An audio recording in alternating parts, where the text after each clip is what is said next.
210 NHL hopefuls, June 30th, 2013 would bring a seminal moment. It was the day when their professional fate would be determined as one by one NHL teams would select them in the draft at the Prudential Center in New Jersey. For 6 of those players, their careers would begin with the Philadelphia Flyers. But which 6 would wear the orange and black? That was determined by many hours spent by scouts scouring the globe, followed by organizational meetings and culminating in draft weekend. This is that story. This is the Flyers flight plan.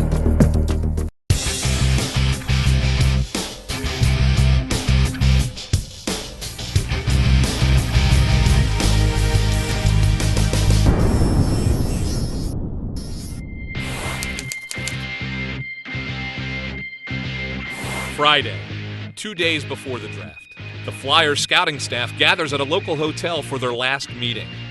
The goal? Get their draft list finalized and determine who will be the future of the franchise.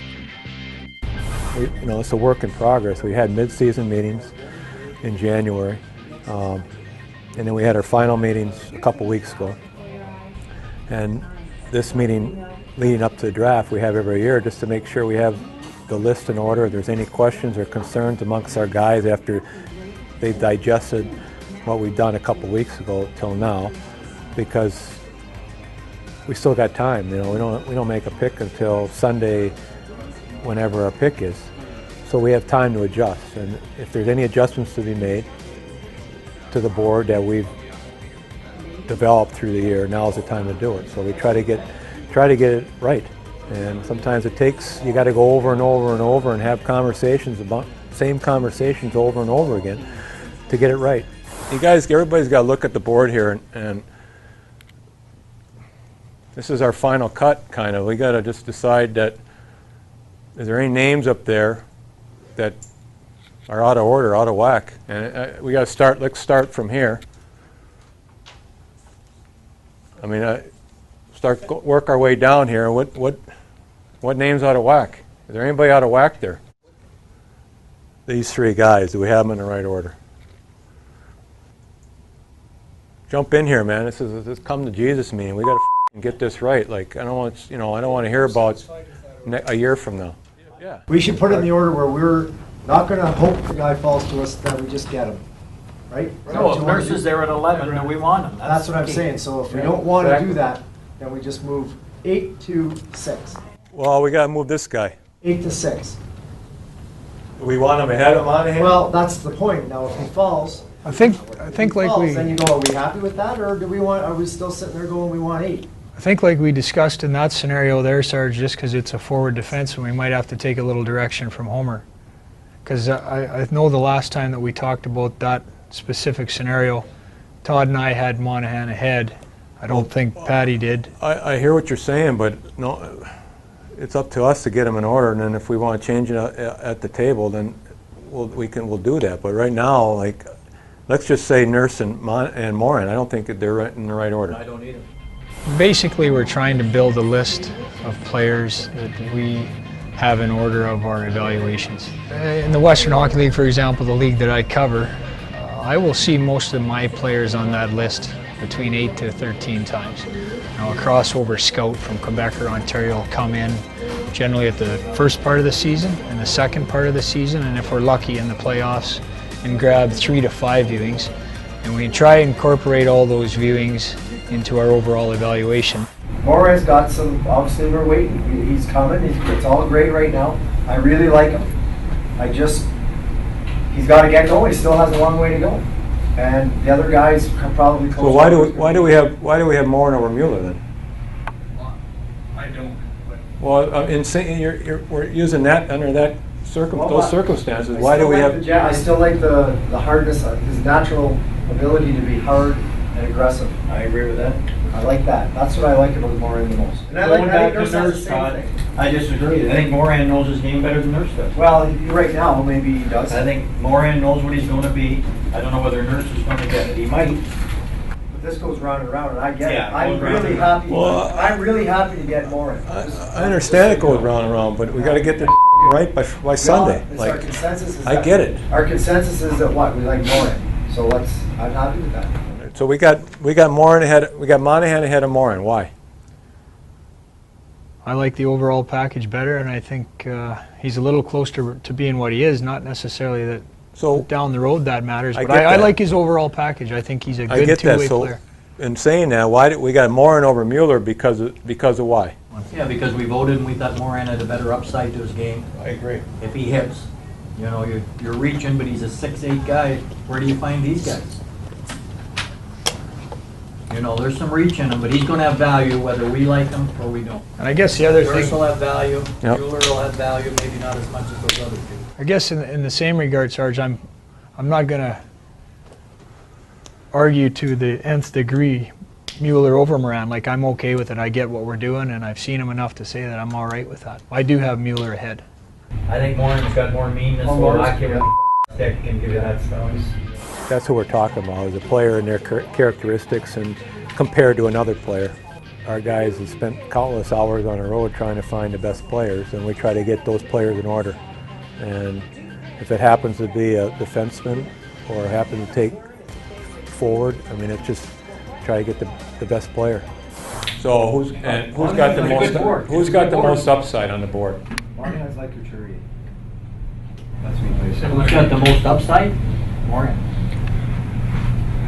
Not because I don't know if he's going to hit it, but he's got the most upside. That's good. I like that. I like that way of going. We have to. That's the only way you're going to get a D-man because they're not perfect. They're not perfect animal. So if we do this, we're okay with that. Is that just way out of whack? I can live with that. I like that. We got Risto at 11, Nurse at 12, Monahan 13, I think. Or, no, we got Moran, Mueller, Zadorov, Nurse, Risto, Monahan. What number are they? Morrissey. Or Morrissey. So Moran's 6 now. Mueller's 7. Zadorov's 8. Nurse is 9. Risto's Moran 6, 7, 8, 9, 10, 11, 12. So we're happy with that. The scouting staff agreed on the changes, but the final litmus test would come when General Manager Paul Holmgren joined the meeting. What did you do there, sir? Did you move Moran? I got Barkov, Moran, Mueller, Zadorov, Nurse, So you moved Risto. Monahan below them. Monahan's behind all these big defensemen. And then you got Morrissey after Monahan.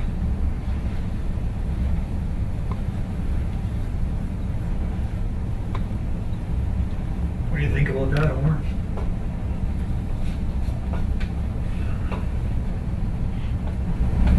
You guys are fading under the pressure. I think so.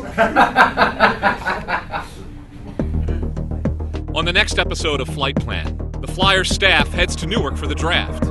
Paul Holmgren works the room to see if there is a trade that makes sense before ultimately drafting the player the team has liked all along. And Samuel Morin spends his first hours as a member of the Flyers organization.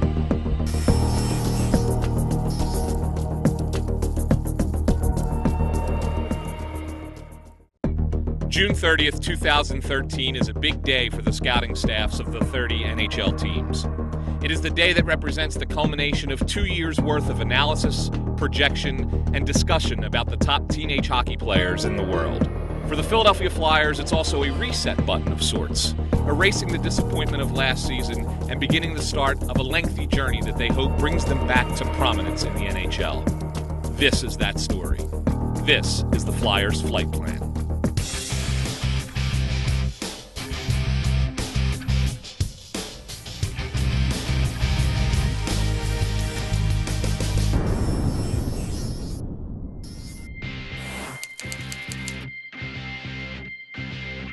Sunday morning, just hours before the draft. For the Flyers staff, all the preparations are complete, and it's a chance to take a breather and have some breakfast together before taking the short bus ride up the New Jersey Turnpike. Well, it's hard not to be excited. The scouts, I'm sure for every team, this is like their Super Bowl. So our guys are excited. We have a fairly high pick in what we consider a good draft. We have all of our picks other than the 4th round, so they get a chance to do their work, and they're excited about it. This is kind of what we all live for. We're all hockey guys and hockey people, and you get all the hockey people under the same roof, and funny things happen.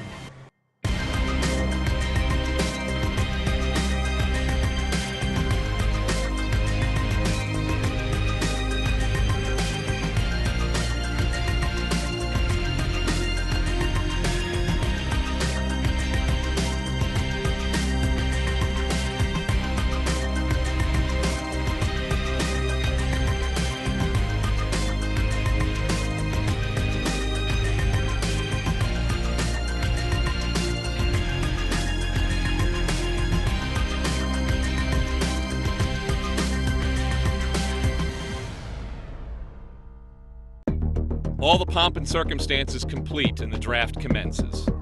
Players come off the board at a rapid rate. At the Flyers draft table, General Manager Paul Holmgren and the rest of the brass wait patiently for their pick, number 11, to arrive. Then, just before the pick is to be announced, Holmgren receives a phone call. On the other end is Marc Bergevin, General Manager of the Montreal Canadiens. He wants to talk trade. Holmgren discusses it briefly with the staff before walking back to Montreal's table to chat with Bergevin. When it becomes evident that the Canadiens want to move up to select the same player that the Flyers are interested in, Holmgren politely declines Montreal's offer and returns to his seat, where he calls the league table and makes an official selection. There is Paul Holmgren and the Philadelphia Flyers on their way to the stage with pick number 11. It's fair to say that the Flyers draft their way out of their free agent mistakes. Yeah, and they're going to draft a Flyer here, I believe, because Samuel Morin's a 6'6" defenseman who likes to hit and fight. I'd like to thank Lou Lamoriello and the New Jersey Devils for their hospitality. And with the 11th pick of the 2013 entry draft, the Philadelphia Flyers are proud to select from the Quebec Major Junior Hockey League, Rimouski, Samuel Morin. Samuel's come a long way in a short period of time. He's ultra competitive. He's for a guy that's that big. He skates very well. Well, first of all, I love his size. He's a 6'7". He's only about 200 pounds right now, but he's going to obviously put on some size. Over the years, he'll fill out. I just love for a big guy. He's a great skater. For a big man, he can move. Obviously, plays tough, plays mean. I think he's a Philadelphia Flyer. I think he's going to be a very good defender. That's good with the puck and can get you out of trouble at the end of the day. And very competitive. To me, we all watch the playoffs. It's still very, very competitive, and big guys that are competitive have an advantage, especially if they can get around the ice good. And this guy can. He's a challenger. He challenges everybody. He breaks up a lot of plays with a big stick, big reach, and.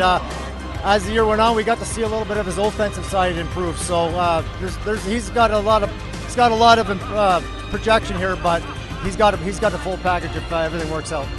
After the obligatory exchange of pleasantries and photo opportunities, the Flyers staff returns to its table to bunker down for 5 more picks in the later rounds. But for Samuel Morin, his whirlwind of an afternoon, his first as a member of the Flyers, has only just begun. Sorry. One picture again. We gotta go. Thank you very much. Thank you. Thanks, buddy. Good luck. Yeah, thanks. I like the hat. Oh yeah, more like that. It's more classic. I'm at the draft. We have to go. Just one. Just one. Sorry. Oh, quick. Sorry. No problem. Let's go. Oh, not even for the Flyer fan. Yeah. Thanks, man. Thanks. Come back. Yeah, we'll come back.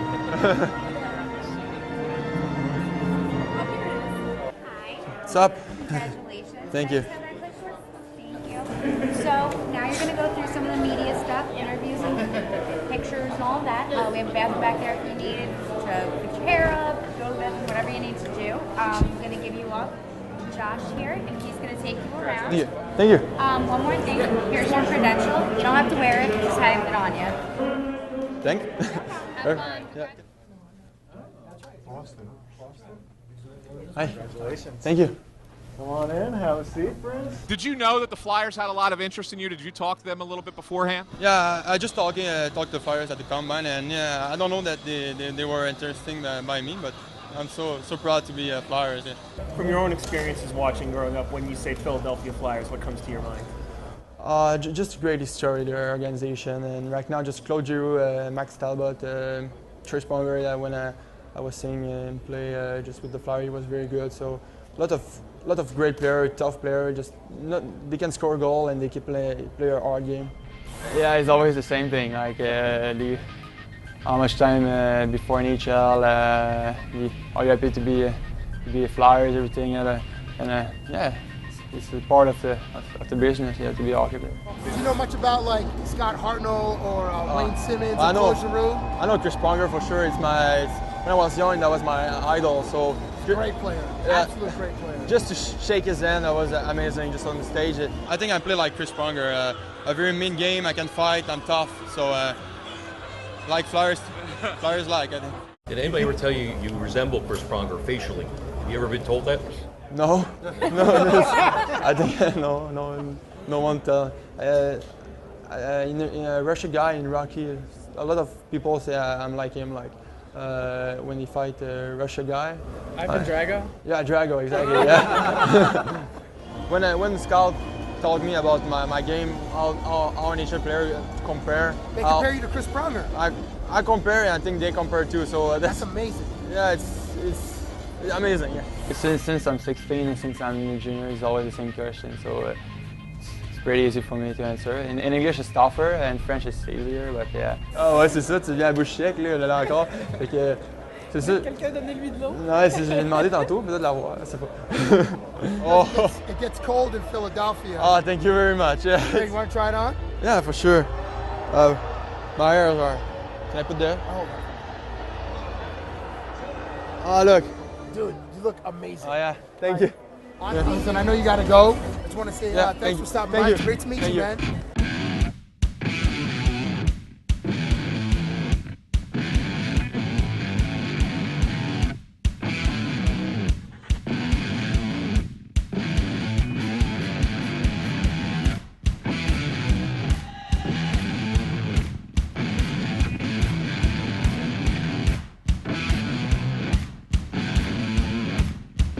Right after, I go to the hotel just to sleep because I was so tired. Yeah, just interview, and yeah, that was just that. On the next episode of Flight Plan, the Flyers finish up the draft by adding 5 more players to the prospect cupboard. The team returns home and begins its summer schedule, which includes development camp for the organization's top young talent. But this camp will be unlike any other, with off-ice activities that teach these up-and-comers what it means to be a pro.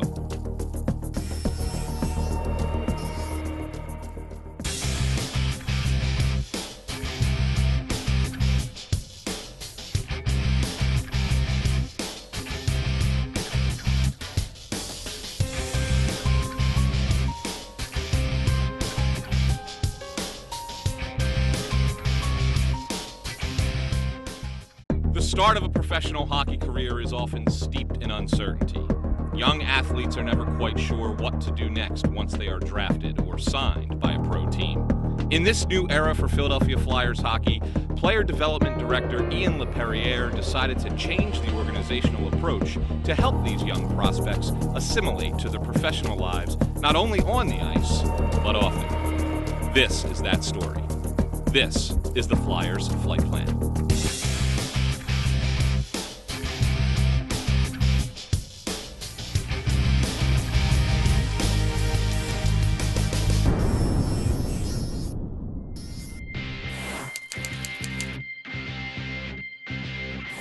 How was the fight the other night? You watch? Yeah. I follow you on Twitter, kiddo. Don't say anything stupid. No, I don't. Okay? Yeah. Got 6 minutes. That's one thing, boys. I like that. You guys are early. Early means on time. Big fan of that. Because if you're not on time, we're gone. Why I'm picking you up today? It's because it's a little bit of a cluster down there because they're redoing the locker room and everything. And there's a different way we're gonna go. And that's the way you're gonna go every morning from now on. Okay? We're gonna walk in that beautiful humidity. 2 minutes and we'll go.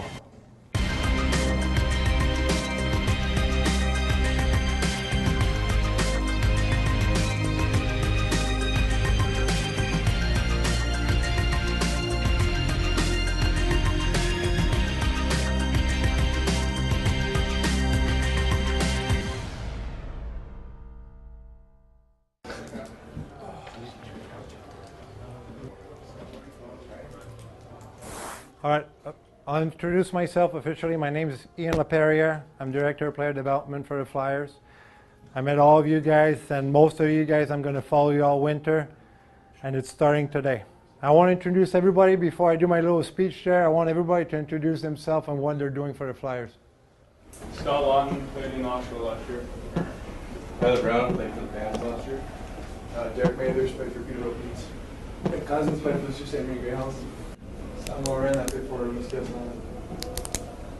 Mark Galt, University of Minnesota. And I'm Russell Wilmers Preston. Why are you here, boys? Well, the reason is we want to get to know you, and we want you guys to get to know the organization. We want to know you. We know how you play. We've seen every single one of you play on the ice. But the most important thing for us is to know how you are on and off the ice.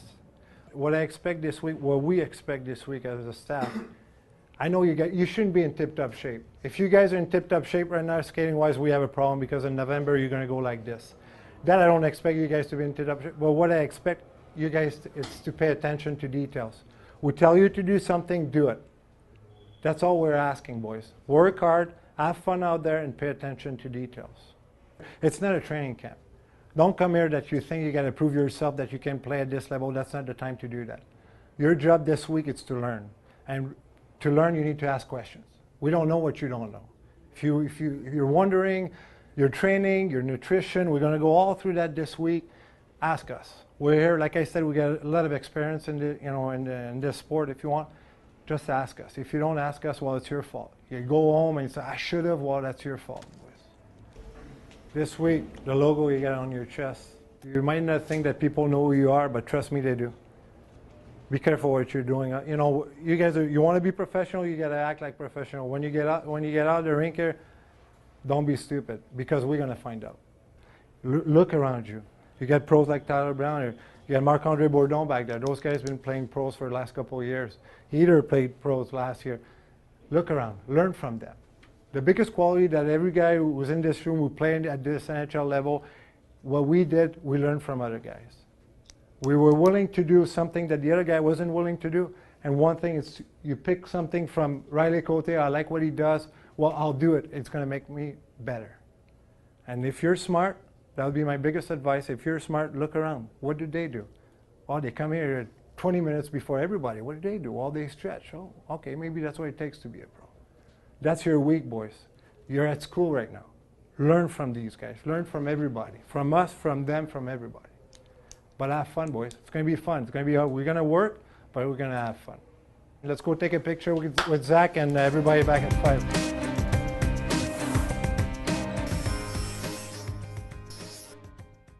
After a short break, the prospects take to the ice to begin a week's worth of intense instruction and work on the necessary skills to succeed as a pro.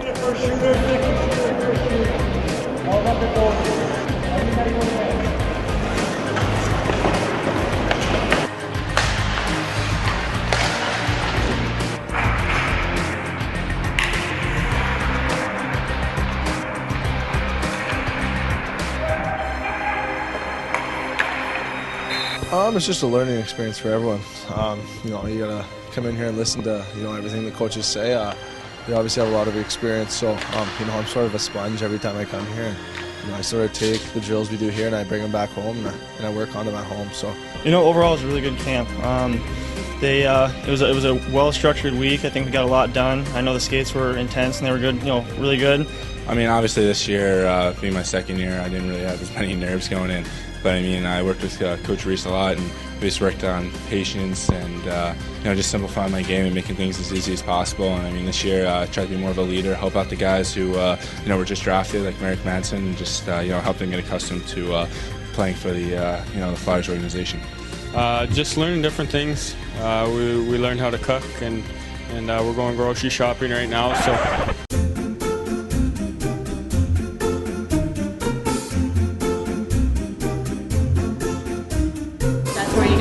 your dairy, you're going to find your produce, you're going to find your meat, your seafood. Everything that's not processed will be on this side of the store. And just learning the little things on the ice. I mean, you can't get any better without learning on the ice each day. So Lappy's been great with us, and just getting to know new guys and things like that.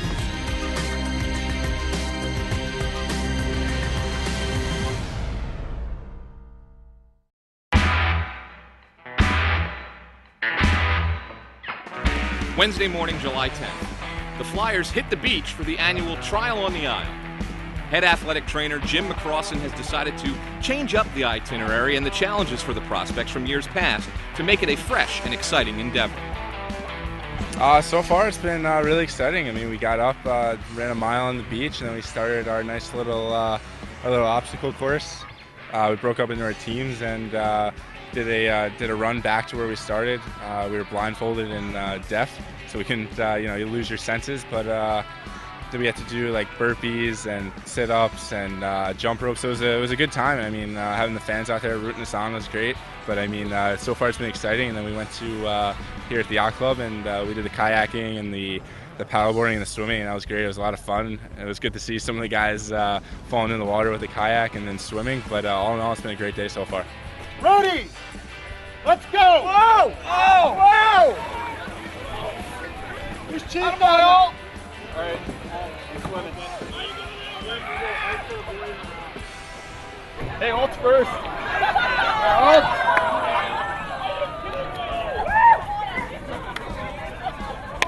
Attaboy, get up there. Drop the pedal, get up there. Yeah. There you go. We have to go touch it and come back. We have to get the kayak. I told the other guy, I don't think Jamaicans are meant to be in kayaks. I mean, I wasn't very good at all. I let my team down a little bit, but it was all fun. So.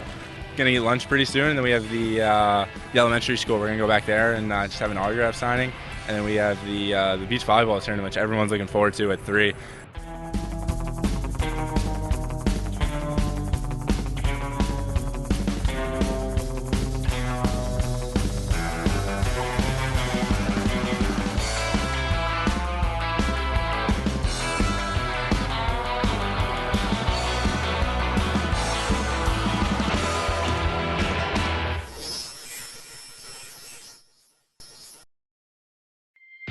The highlight of Trial on the Isle has always been the end-of-day athletic competition. In the past, it was a softball game, but this year it was a beach volleyball tournament among players and fans, and it was a hit.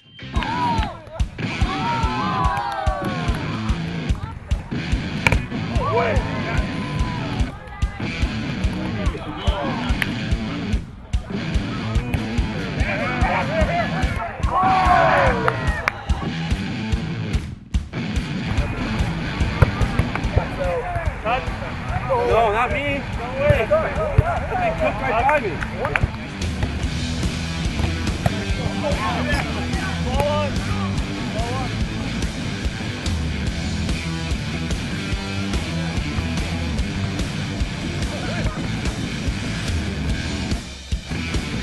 I thought the water sports I really took over for the team, but no, it was a really fun day, and getting the ball to Sam, that was our plan for the volleyball. So.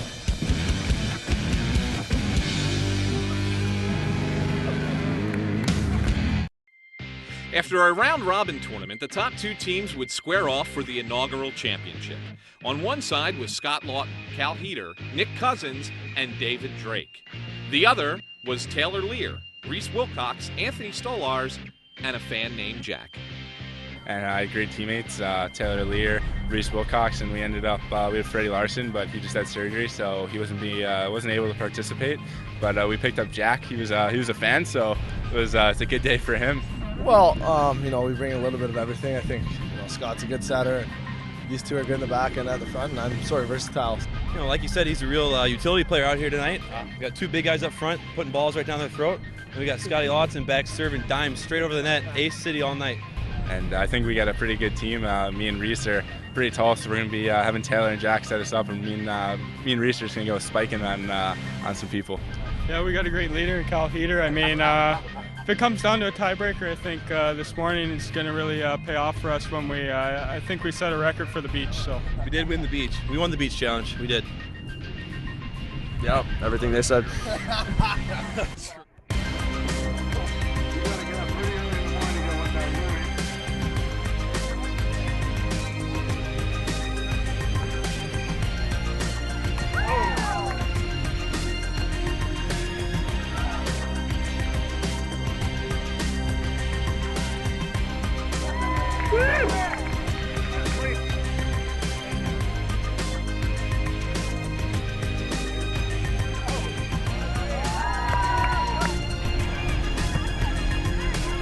Good.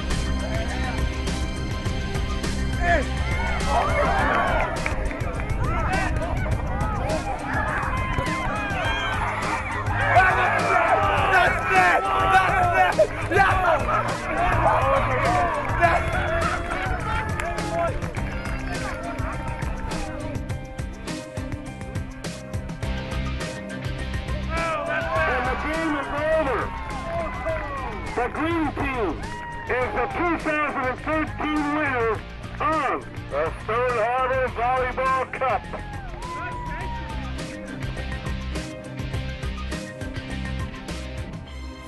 All right, boys, you're the winners of the first annual Trial Meow Philadelphia Flyers Beach Volleyball Tournament. Congrats. There you go, Joe.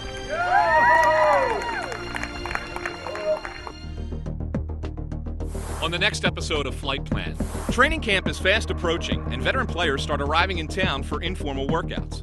Scott Hartnell does the annual NHL media tour. Bruno Gervais hangs out with the top morning radio show in the Philadelphia market, and Vinny Leconvlier dons a Flyer sweater for the first time.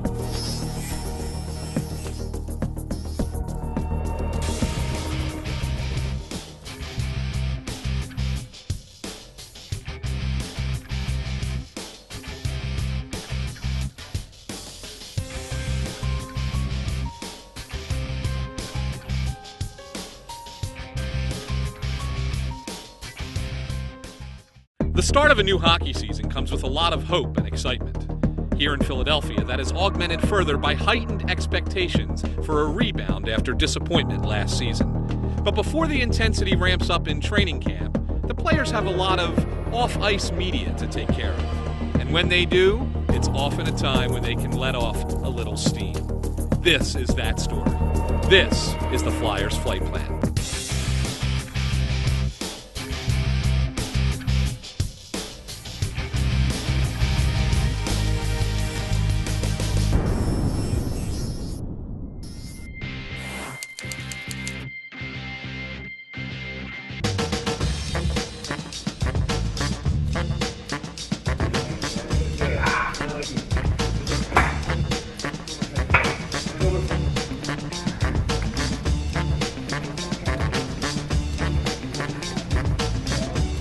Cheers for this. I love it.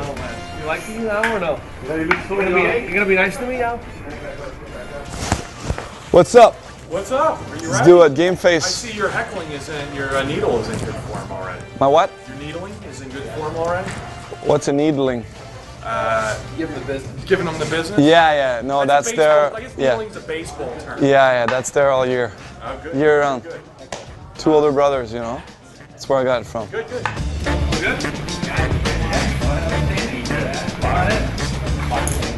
Look at your stick blade. And nice slow look back at the camera. How's my facial hair? It's fantastic, actually. A little bit of white, eh? Are you going to shave tomorrow? No. Oh, good. Why would I? I don't know. Season started. I need to be scary. Don't worry about my girlfriend. It's my fiance. Oh, congratulations. I know Jess likes that. All right. Looking at the lens and look up. This is the relaxed Jake, not the super intense Jake. This is the Jake after he's scored a hat trick and dished out a few assists. Fantastic. All right, wonderful. Good stuff, good stuff. Hello. How you doing? Oh, amazing. You? Good. Great. Where do I sit? Please visit www.lls.org. Cures today, not someday. That's our goal. Kind I actually thought it was pretty good. of f***ed it up for a 5 second. I'm okay because I could take You the can- best of the last one and Okay. the best of this one Good. and put them together. What was your first car? My first car was BMW. What's your dream car? It was Ferrari. Yeah. Maybe we're not gonna. we're not gonna get to that thing. I don't think. Yeah, it's. Are there any words that you struggle with, like S's or anything? Hospital. No, it's like usually French guys struggle with H, like silent H, and you gotta, because we have a lot of silent H in our language. Yeah. And then, yeah. What's the weirdest autograph request you've ever gotten? Weirdest. Oh my. I think forehead. I can't really remember right now, but it's boobies probably too. So something like that.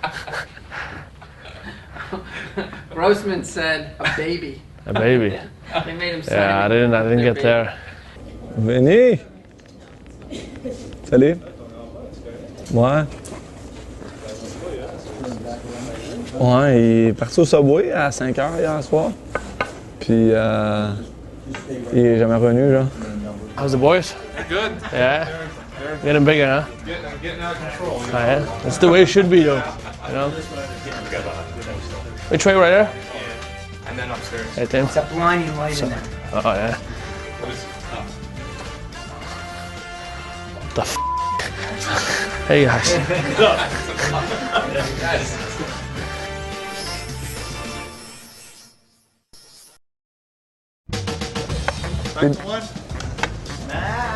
Good job, Wayne. Oh, you know, multitasking. Put some boxes so your call is Really? Lordson. I don't need some box. Boxes.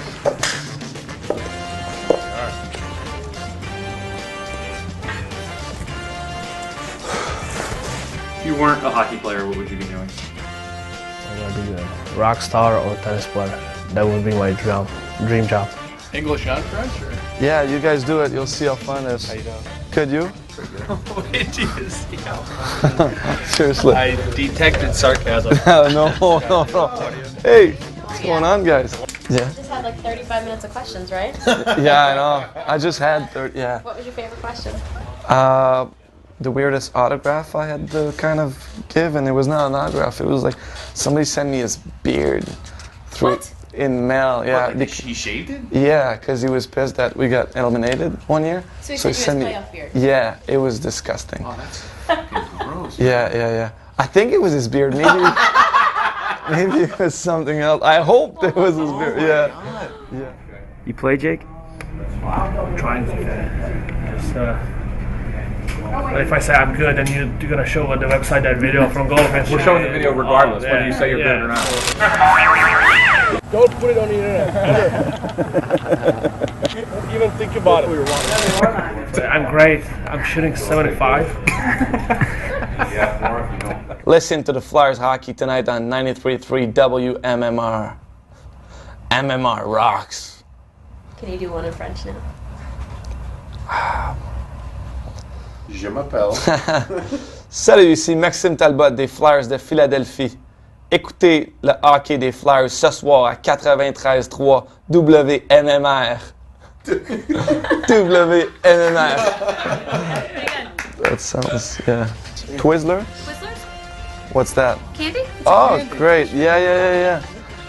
Oh, great. Awesome. That's my gift? I thought you said Twizzler because my eyebrows were kind of needed to. How do you call that? Tweezers? Tweezers, yeah. No, candy. Yeah, okay, thanks. It's not just local media either. In another part of North America, one of the newest Flyers, Vinny Lecavalier, filmed a commercial in Montreal. Hey Flyers fan, this is Vinny Lecavalier. I'm in Montreal today for the Reebok photo shoot. Check it out.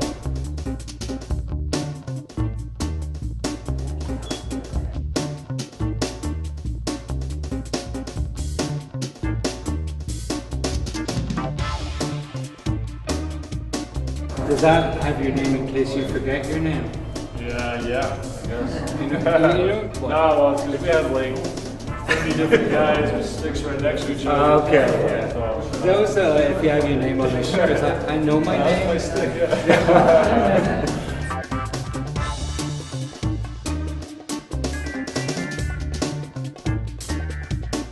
Can you walk towards me for a few? Good, and one more. No, actually, I met him. He came right before he was elected, like 2 months before. And he was in Tampa, that's where they had their speeches in front of 20,000 people, and I got the chance to meet him, like close to the locker room after, talking to him for like, he's a great guy. I just wonder if there's any way to get more edge.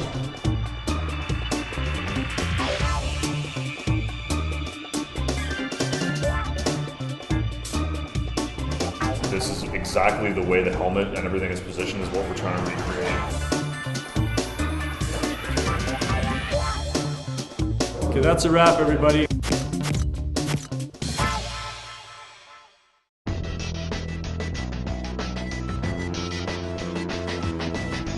We're here for the NHL media tour, and I was a lucky person to be invited from the Flyers, and got a long day ahead of us, but a lot of smiles and a lot of interviews, and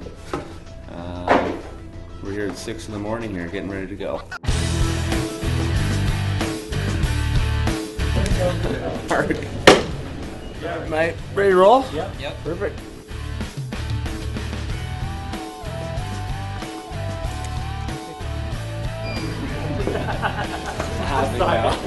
Thank goodness I'm an actor. I'm with the NHL. I'm from Toronto. From Toronto? Sorry about that. I'm happy to be from there.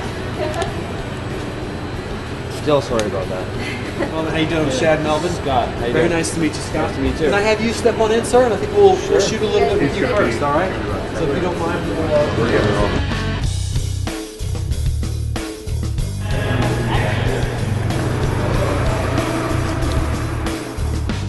Flyers TV, we're here with Ryan Kessler of the Vancouver Canucks. How you doing, bud? Good, how are you? Good, good. You having fun here at the NHL media tour? It's a blast. 6 o'clock in the morning. Never have a bad time here in New York. Perfect. Coming to you ready. Ready to roll. Good. How you doing, girls? Islanders. Flyers. Flyers. My bad. My bad. Hey. My bad.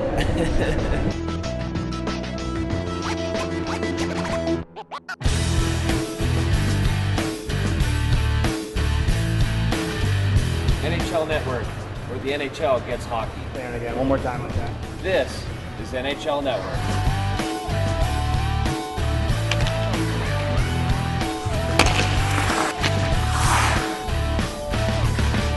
Scott, thank you. Appreciate it. I got my right side's better than my left. Oh, there you go.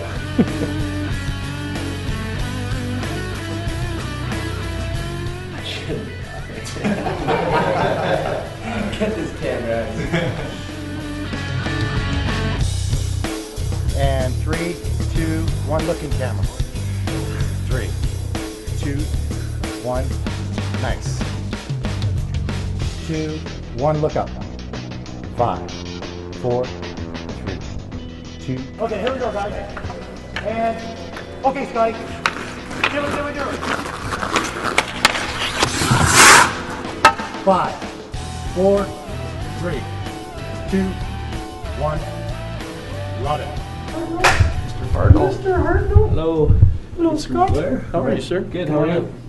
You know, usually it's it is a tough place to go in, and you know you're going to get beat up by the end of that 60 minutes. But it was there was some fisticuffs I think at the end of that game, and he was right there taunting me, and so I just gave him, you know, patented Hulkster move right back at him, and you know I think NBC got a great shot of that, and you know, picture of, you know, signed a lot of autographs afterwards, but just that picture of me holding my hand to my ear, but it was pretty pretty cool just to, you know, be captured like that. Complete the sentence for me. The Philadelphia Flyers will make the playoffs if. we stick together and play hard. Anything else? That's all you're good. Good to see you. Yep, we'll see you around, yeah. Yep, thanks. Sounds good. Thank you, see you guys.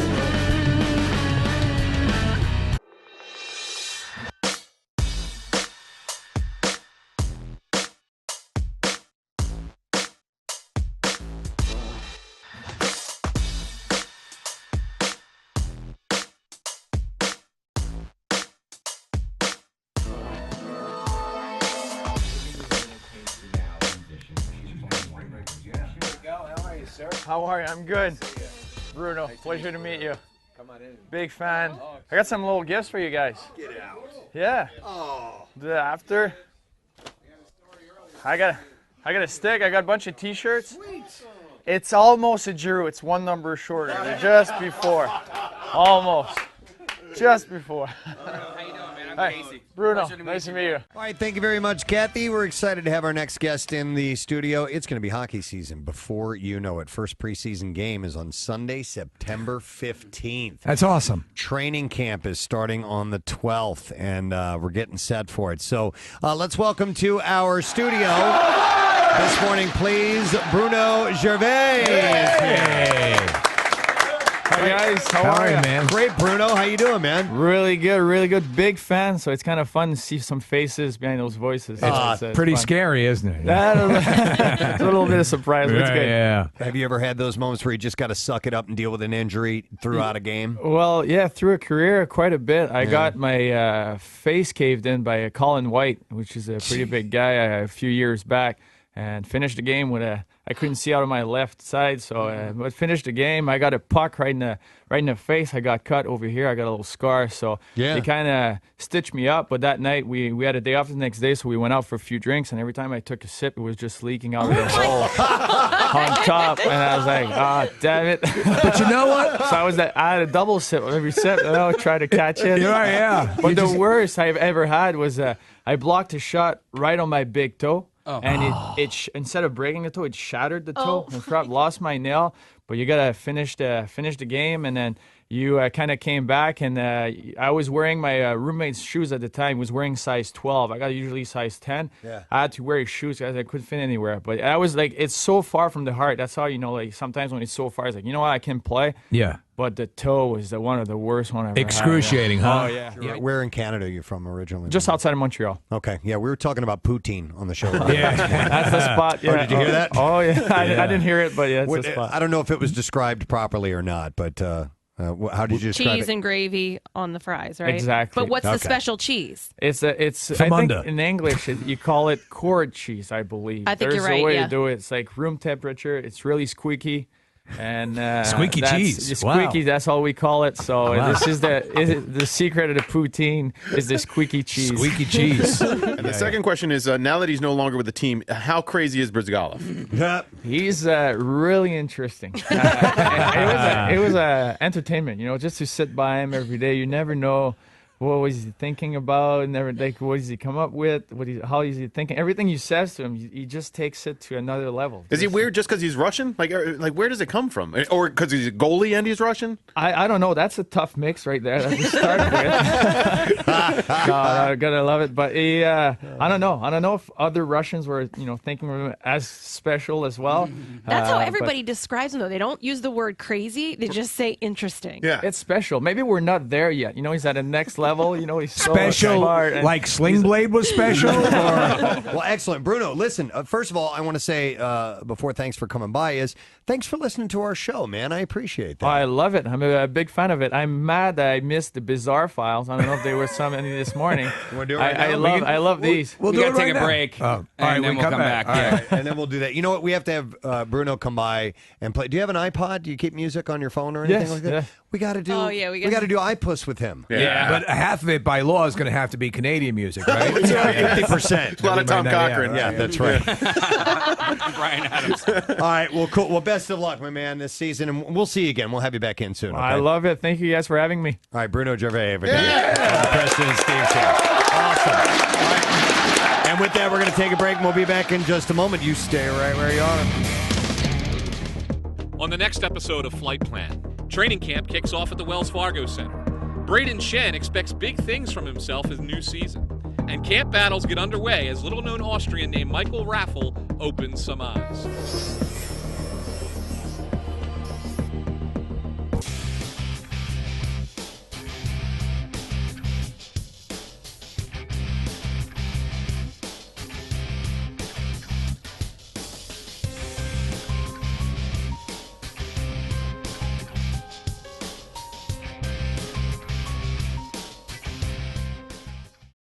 Training camp, a time for National Hockey League teams to come together, to bond, to learn, a time to work out the kinks, a time to prepare for what will be a lengthy sojourn into the unknown of another wild ride in pursuit of the sport's holy grail. For the Philadelphia Flyers, though, this training camp will mean a lot more. This training camp needs to show the difference between last year's failure and this year's recovery. For if it doesn't, the ride into the future may have to make a sudden stop. This is that story. This is the Flyers Flight Plan.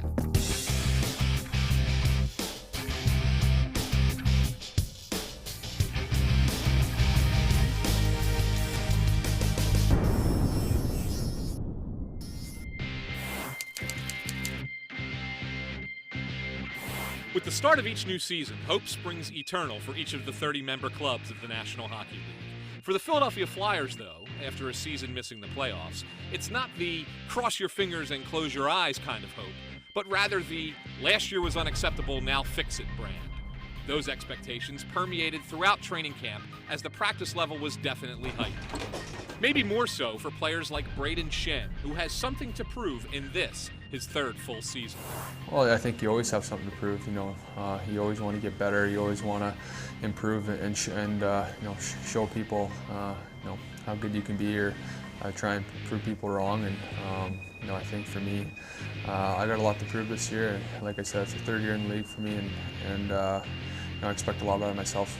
Well, the first year I was here, I played a little bit of left wing with Danny Briere, and last year was more center. So, it's a little bit of adjustment, but I got to do whatever it takes to help this team win hockey games. And if you're going to get a chance to play with, a guy like Vinny Lecavalier or one of those guys, you got to take full advantage of the opportunity, and that's what I'm looking to do. Yep.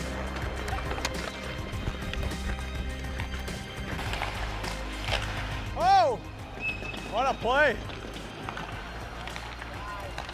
Wow, man, don't let that. Well, in the off season, you always want to make adjustments and tweak your game, or get stronger, faster in the gym, and I felt I've done that.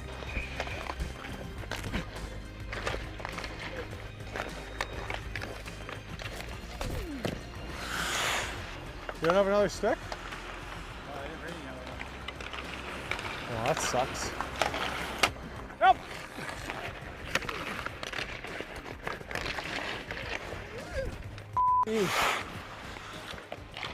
I feel stronger and quicker on the ice, and I think a big thing is just having a lot of confidence. I'm Braden. Brandon. Nice to meet you. I'm not ready to introduce myself. you in the game. Oh, you did? Sorry about that. Oh no, it's all good. New mitts, new stick. Well, I've got 2D on the blue line here, one line up here. We'll call a breakout, let you know what it is. D, when you start the blue line, I want you skating backwards to get to the top of the circle and then pivot. Go back and get the puck.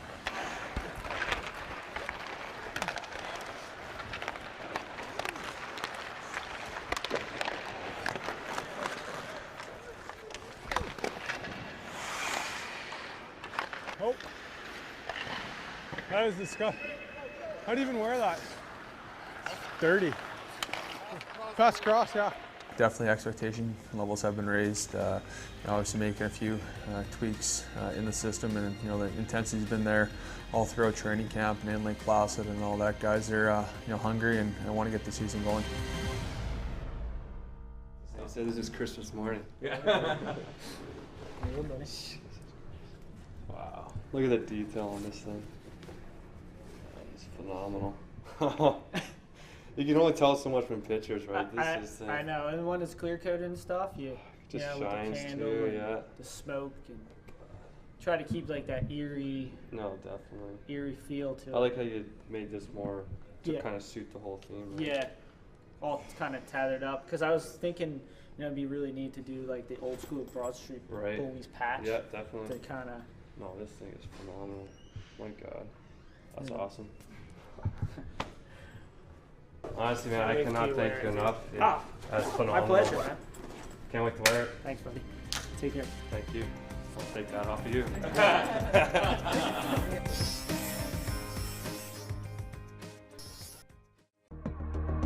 Training camp is also a time for young players to try to shine. It is a time for somebody to open eyes and force the organization's brass to take note and reconsider their expected roster. Several players were given extended opportunities to win one of those jobs. And one of them was little-known Austrian Michael Raffel, who at age 24 signed a free agent contract with the Flyers after 6 seasons playing in Sweden. I really liked this organization because they seemed really interested to getting me over here, and I mean it's a great organization with a lot of history, and I grew up like watching the Flyers and all their top players, and even over the last couple of years I was somehow cheering for the Flyers, so it was a pretty nice offer, and I took it right away. I mean, the biggest difference was I think that it was 60 guys here at this camp. I've never seen or done anything like that. In Europe it's kind of like 25 players and the team is already set, so it was pretty tough to get through there, but I mean it's a good experience and it was somehow fun. Raffel looked good in his first game with the Flyers in preseason, playing alongside Vincent Lecavalier and Wayne Simmons. But adapting to the smaller ice proved to be tougher than everyone thought it would for him. I mean, I used to play in Austria and then in Sweden. I think you have the puck a little longer there, a little bit more time with the puck. The smaller ice here makes it more difficult to have puck possession. I think you pass it faster, you chip it, and you play the body. I mean, it's every kid's dream to play in the NHL someday, so it would mean a lot to me, and I know it would mean a lot to people back home in Austria. You know, we don't have so many Austrian players playing over here, so it would be great, it would be awesome. Unfortunately for Raffel, he wasn't deemed ready to make the adjustment to the North American game and was sent down to the Adirondack Phantoms, the Flyers' AHL affiliate, for more seasoning. Training camp can get tedious at times, so the Flyers took a couple breaks from the intense day-to-day training. Coach Laviolette took the team on a 4-day hockey retreat to Lake Placid, and the team also took an afternoon to meet the fans at Xfinity Live.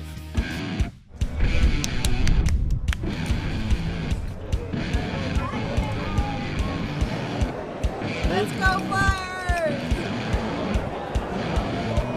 Across the parking lot at Xfinity Live, well, the true opening of the season tonight is the fans take advantage of Fan Fest, and they meet the 2013-14 Philadelphia Flyers.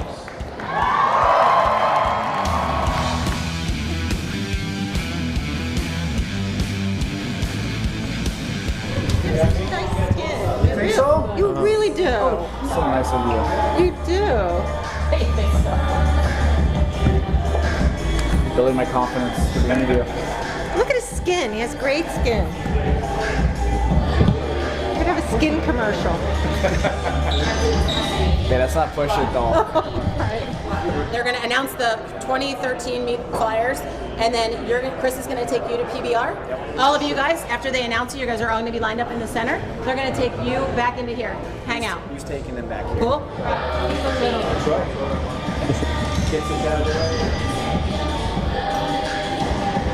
That camera out of here. Whoa, my hair? It's a little. It's a little. That's it. I'm not going to mess you up. It's here, guys. Okay. Thanks. Let's go Flyers!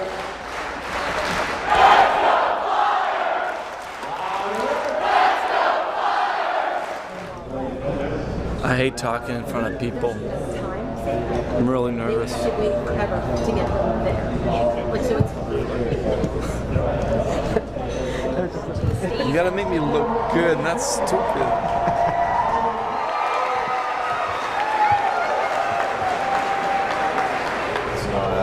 What's on the stage with Gilas? Worried about you. Yeah, that's the other. Oh boy, I don't like that. You'll do great. Can we get in the back corner somewhere? We can like find a box or something for you to hide behind. If that's what you want. Behind. It's real quick. Real quick. I'm nervous. I'm sick to my stomach right now. I hate talking in front of people. It's the worst.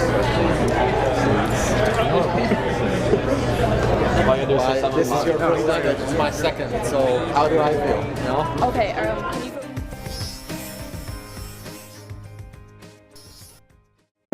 Opening night is always a great feeling, and playing for a new team, great franchise, and in a great building against Toronto. I'm really excited and already have the chills.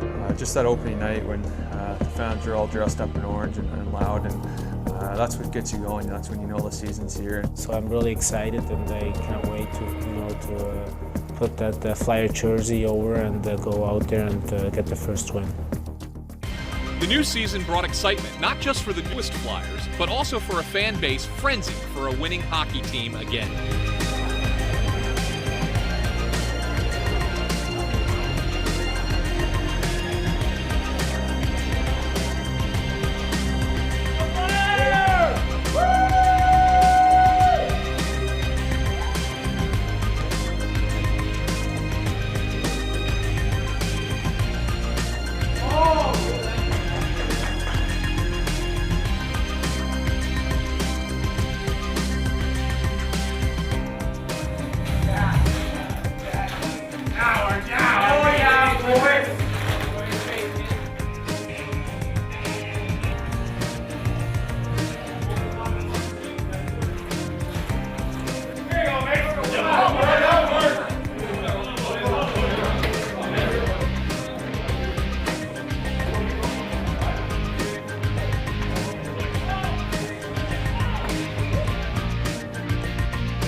Did you drink a Coke today? Did you drink a Pepsi today? You did, eh? No. I don't do that. I don't do that.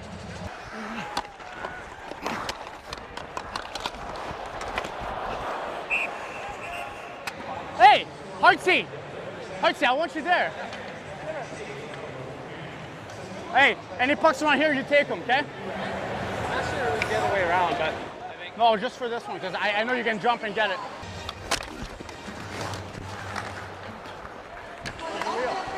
What? What do you mean? Didn't you have a knee or something? On my hand. It was your hand? Yeah. I heard playing golf. Oh, yeah. F***ing pigeon.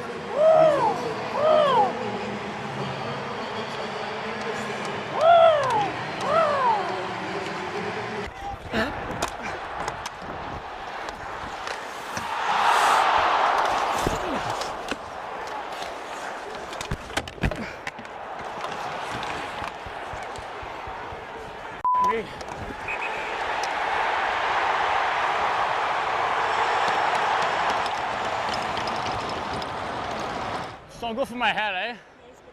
No, I hit my head. All good, though. And everything started off well for the Flyers as LeCavalier showed the moves that made him an elite player for so long as he set up Braden Shen for a goal.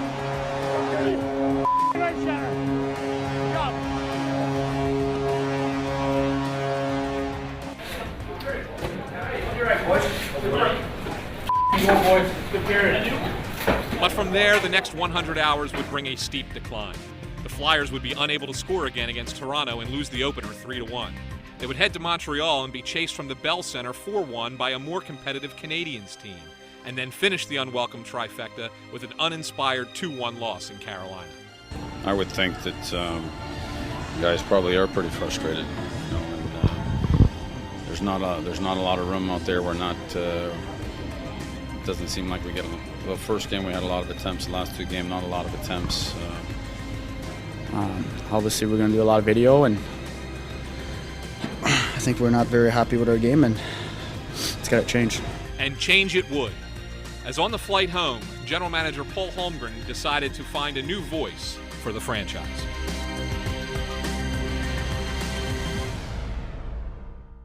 On the next episode of Flight Plan, presented by Virtua, the Flyers call a press conference to announce a coaching change. Craig Berube takes over behind the bench, and the Flyers finally break through on home ice.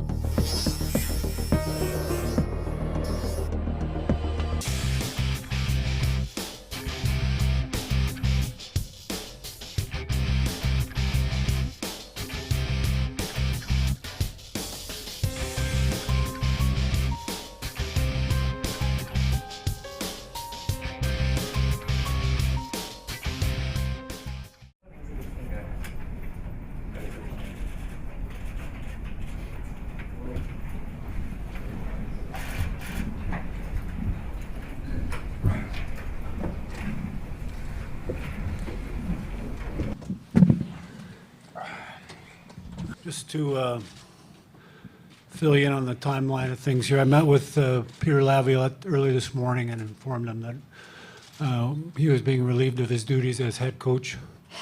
Right after that, I met with assistant coach Kevin McCarthy and told Kevin the same thing. 0-3 is 0-3. We still got a long way to go in terms of the season, but it was more about how we played, and it was unacceptable. We don't look like a team at all. And I felt just a gut feeling I needed to make the decision. This is that story. This is the Flyers Flight Plan.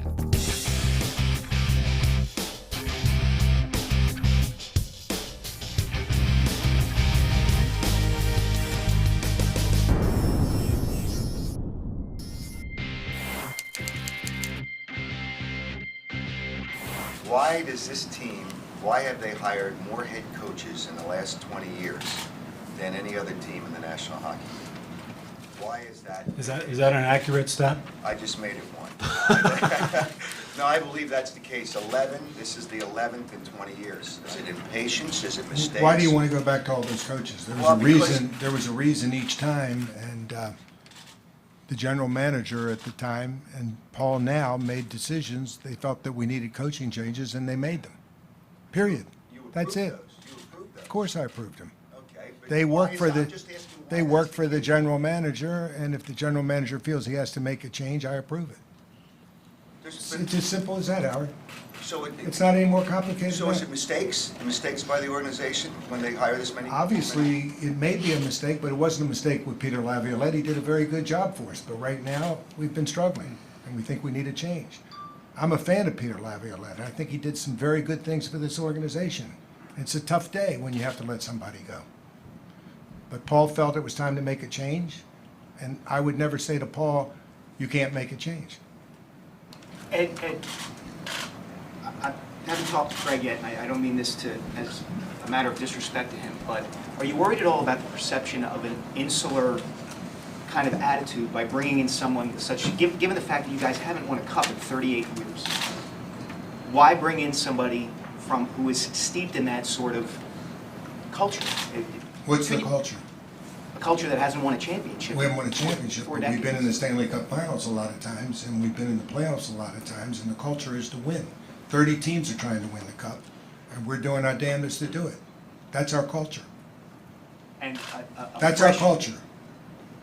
A fresh perspective. No, we don't need a fresh perspective. We have a pretty good culture, and we know who we're dealing with. I want to make that perfectly clear. I mean, a lot of people think that I come in and say, you got to fire the coach. No, I don't. I've never done it. I have to approve it. When anybody comes to me who is in charge of a particular department in any of our companies and they want to make a move, I ask questions, but I never, if I tell the general manager he can't do what he wants to do, then obviously I have no confidence in the general manager. But I thought our training camp, quite frankly, was one of the worst training camps I've ever seen. And I'm not talking about wins or losses. There was nothing exciting. Nobody shined. Nobody looked good. I couldn't point to one thing that I thought was a positive coming out of training camp, and I personally was worried. And unfortunately, my worries were realized in the first 3 games, scoring 1 goal in each game and looking disorganized. And if it weren't for our goalies, I think it could have been a lot worse.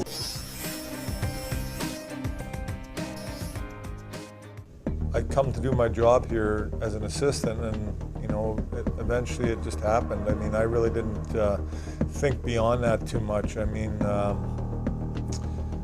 I'm happy it happened, but not in the circumstances that it happened either. I mean, I don't like anybody losing their job, and I was friends with Peter Laviolette and Kevin McCarthy. They're good people, and it's tough.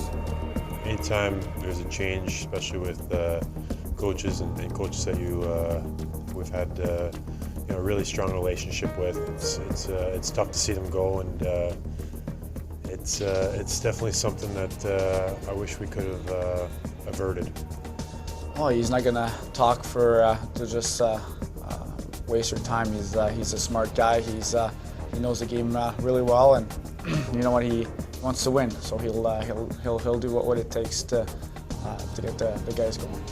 Like I said, I think changing the mindset of our hockey team, it's been a certain way for a number of years now, and old habits are hard to break, and I think to change that mindset of how we need to play to be successful is probably the biggest challenge, but I think we'll get there. He's been a player, he's been a coach for a number of years. I think he has that experience. I think he knows what kind of style he wants to use, and he knows the players well in the room, and what kind of message is going to be well received by different guys. So the first thing is our play without the puck's got to get a lot better, and I want to be a good team without the puck. I believe that everybody can play the same without the puck, and that's one thing. And the other thing is the skating for me. We've got to become a faster skating hockey team and a faster thinking hockey team. There's a lot of character on this team. You have a great captain and a great player, and people are going to follow him. He's going to come around, and like I said, with the character and the players that we have on this team, I believe it's a making for a great team. If the Flyers were going to take the initial strides toward becoming a great team, it would have to start with Berube's first game. With nary a practice to implement his new system, the Flyers were going to have to lean on their best player in the early season, goalie Steve Mason, if they were going to pick up that first victory.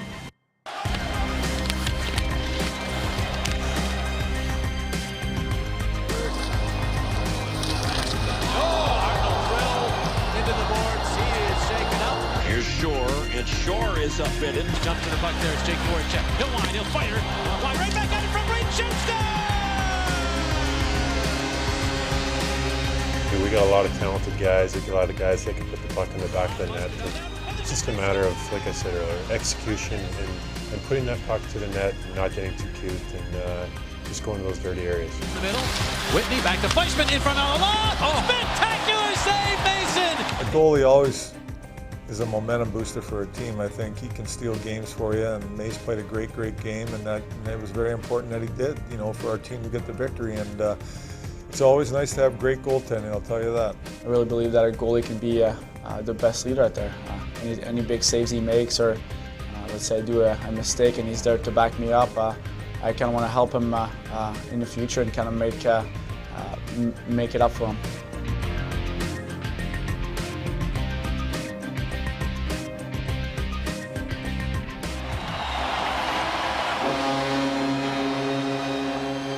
Anytime we can get that first win and just build from there. It's a journey, and we got to make sure that our play continues to get better, and guys realize what mistakes they're making and try to improve on that. To be able to finally get our first win and give Chief his first victory as a head coach was great to see. And going 0-3, and there's a lot of pressure there and stuff to get a win, and they finally got one. So I felt really good for the team, and it's very important.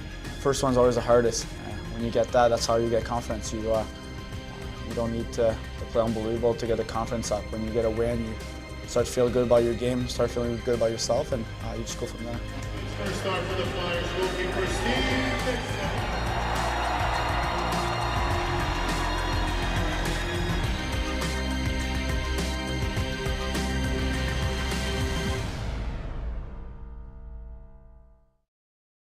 Despite the step forward, the Flyers would quickly realize the steep hill was not going to be an easy climb. Next up would be the Phoenix Coyotes, an aggressive, defensive-minded club who likes to bang and grind, which is right in Wayne Simmons' wheelhouse. Hey, what's up, bud? What's going on, bud? Not too bad. Good. Yeah. A lot different. That's what you need. You just switch it up completely. Yeah. He's going forward post. I'm staying back. I'll be F3 to help you guys. Hey! Hey! No! Scratch that! Watch out!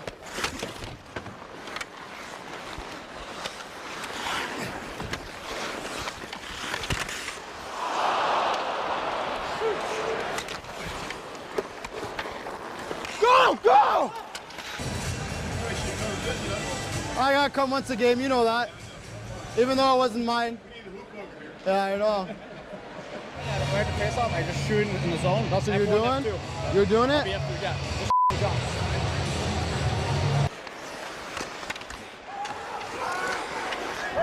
Six.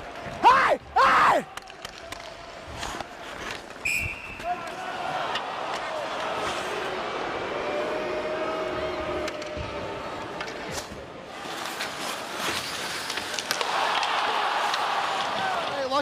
Lucky bounce, no worries.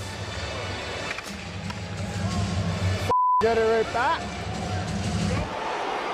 Get on the inside! Get inside! Get inside!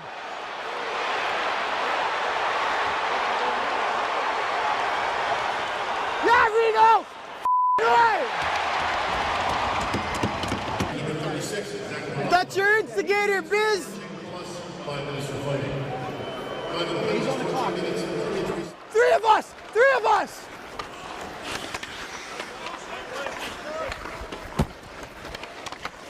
Out this other side! Coots, get a slot!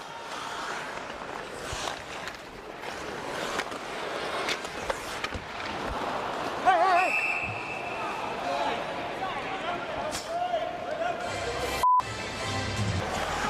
Back door! The efforts of Simmons aside, and another fine performance in goal by Mason, the Flyers lost 2-1. It didn't get any better the next night in Detroit, as 8 penalties led to 3 power play goals for the Red Wings and another 5-2 loss. A game against Vancouver followed on Tuesday, and although it was the best Flyers performance to date, they ran out of gas in the final 10 minutes and coughed up a lead which led to a frustrating 3-2 loss. At 1-6, the Flyers weren't happy, but the feeling was that they were about to break through. You know what, it's we're getting better every game. That's how we gotta look at it, and it's a fact, you know. So, and if anybody knows about anything about hockey, they'll know that we played a good game tonight. We played our best game, and it's a good thing coming right now. On the next episode of Flight Plan, presented by Virtua, the rivalry, the hatred, the Pittsburgh Penguins.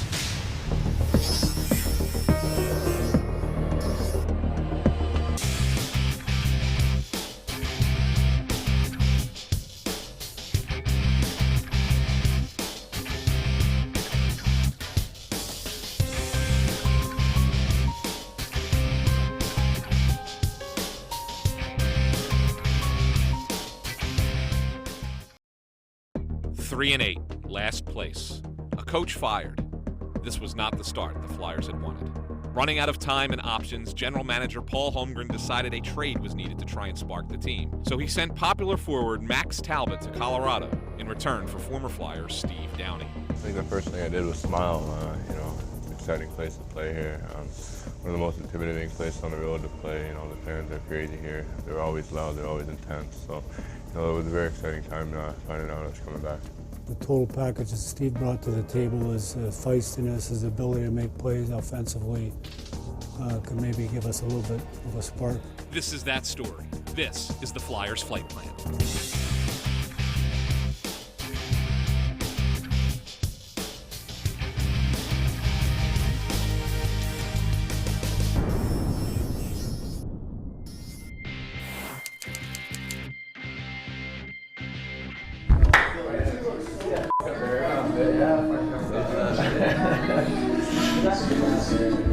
Just kind of play left.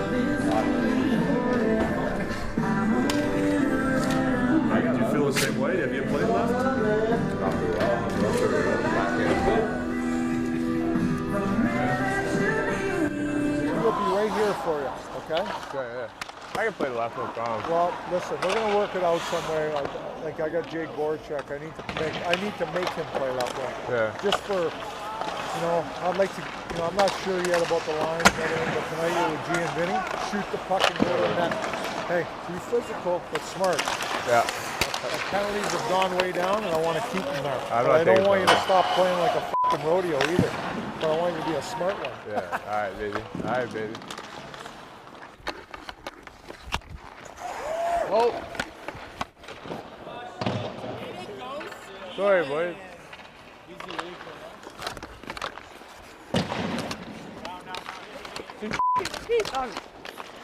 Bastard. You gotta cheat, not cheat me, I'm trying. You want to take it back here? I'll take it back here. Ah, hey, I win. I win. If he goes down that way, then you can pop out a little bit. Yeah, if he goes down there. I'm only going to go if he's in trouble, right? I think. Harty, that goes in? Yeah. Fucking hot. Downey was hoping that Hartnell and the rest of the Flyers would remain hot later that night against the Washington Capitals. While the Flyers continued to struggle to score, the game definitely was a bit feisty anytime Downey was involved.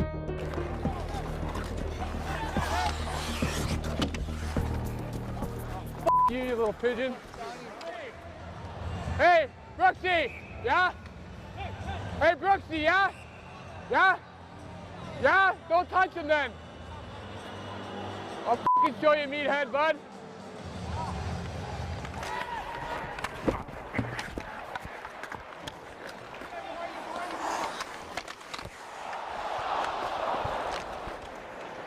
Just shake your head.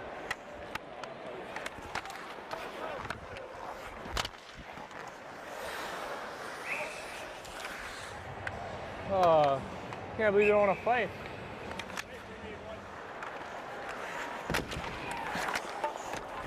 Go! What the fuck you doing?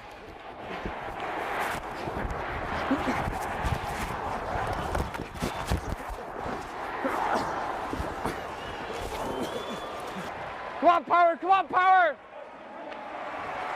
That away, Kobe! That boy, Kobe! Fucking kidding me? What the fuck are you doing? However, despite Downey's best efforts, the team on the whole wasn't at their best, and the Capitals took advantage, scoring 7 times. With the crowd growing restless and the organization feeling embarrassed, emotions boiled over into a line brawl that, if nothing else, proved the players still really cared about their situation. When we were down 7-0, I think it was more or less frustration that sparked everything. I just remember going out on the ice and just looking for somebody kind of, and you throw a couple big hits, and obviously it's 7-0 at that point, so I think someone's obviously going to oblige you. And I got a fight there with Tom Wilson, and then after that everything was kind of just a blur, and I was skating off the ice and I looked back and everyone ended up fighting, and I honestly think it was out of frustration, but it embarrassed us a little bit and it woke us up, I think.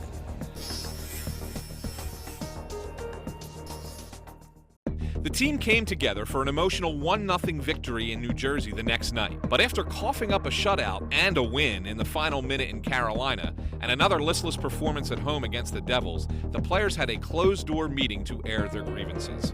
Since then, it's been a whole different team. Claude Giroux scored for the first time this season in a 4-2 win against Edmonton. The team then hit the road, first blanking the Senators 5-0, and then knocking off their hated rival Penguins 2-1 behind 2 Braden Shen goals and a great performance in net by Ray Emery. The team finished off the road trip with a gritty effort in Winnipeg before losing in a shootout. Still, getting 5 of a possible 6 points was good enough as they arrived back in Philadelphia for a 3-game homestand. Win or lose, one guy who is always there with positive support is equipment manager Derek Settlemeyer. A longtime team employee, Derek learned the trade as a teenager under his father, Dave Sudsy Settlemeyer, the team's manager in the 1980s. When I started, I was fortunate enough to get a job right out of college, and the first few months it was getting worked so hard by him, I didn't know if I really wanted to do this. I was kind of shaking my head at everything he had me doing, but that's the way you want to do things. You want to do everything perfect. You want the guys to come in and not have to worry about anything but playing hockey. The main thing is just trying to give the guys energy when they're coming out to the rink, and you could be having a tough stretch like we are now, but you don't want to be moping around the locker room and, as energetic as you can, just to hopefully that rubs off on them, Here we go, here we go, here we go, here we go. There's a few different guys. We have a few different things we do. I give the two Shen brothers an elbow each, and me and Zach Ronaldo have a little punch thing where he swings at me and duck. And me and Scott Hartnell do a little, we call it the bird feeder, because he's, we call him the bird dog. It's me and Wayne Simmons. We like to see who can jump higher. He's got skates on and still outjumps me by quite a bit. But Braden Coburn comes by and he just does something strange every day. I really don't know what he's gonna do. I just kind of try to copy what he's doing. Here we go, here we go, here we go. Oh yeah. Go, go. Come on, Rash Daddy. Oh yeah. Woo. Oh yeah. Oh yeah. Come on here. Hi, buddy. Let's go back.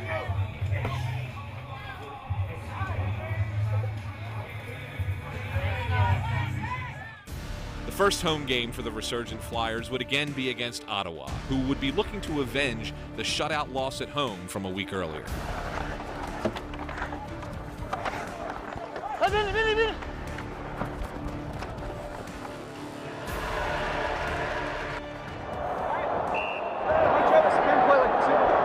What?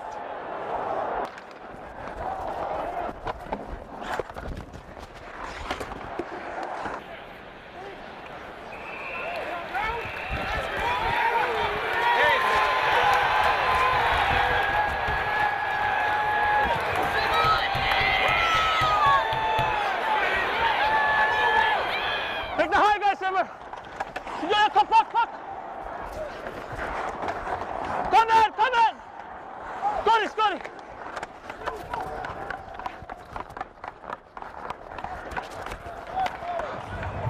Go. Are we ready to rest? The Flyers jumped out to a 2-goal lead, only to watch it fade away as the Sens tied it. Earlier this season, the Flyers would have wilted under this pressure, but no longer. Murray will hand off to Timonen. Timonen cuts in front and scores! They want a rebound shot, and it bounced high in the air. Now back out for a Simmons shot. He scores! Bang, bang, and just like that, it's 4-2 Philadelphia. Yeah, that's a penalty shot. And this is a big save coming here, hopefully from Steve Mason.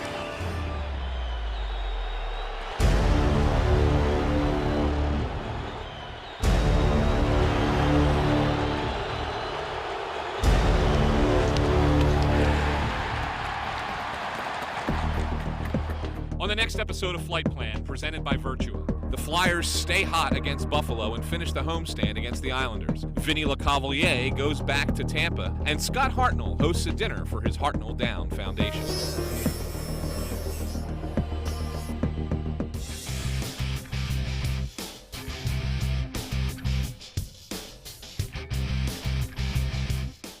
When a team starts winning games, confidence swells. Things are done the right way. For the Flyers, that was one reason they signed free agent Vinny LeCavalier in the offseason. A former captain, a Stanley Cup winner, he would come to Philadelphia and bring balance to the locker room and be their leading goal scorer to boot. This is that story. This is the Flyers Flight Plan.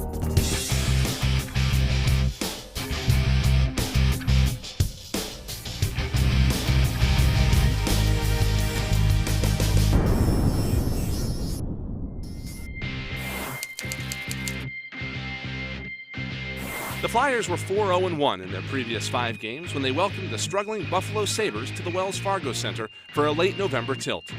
LeCavalier recognized it as a dangerous game. A desperate team with a hot goalie can sometimes be your worst nightmare. Thanks to your twig. Yeah, we'll go. Thanks, Barber, yeah.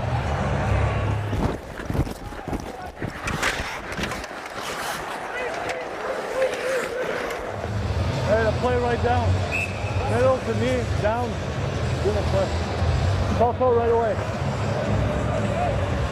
Going first?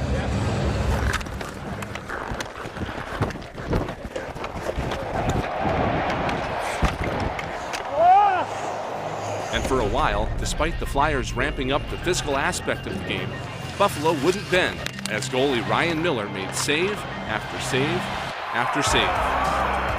Finally, Matt Reed was able to solve the difficult Miller equation, and he did so twice.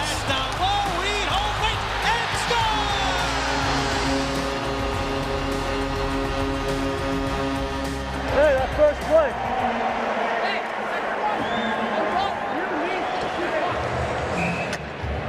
Second one what?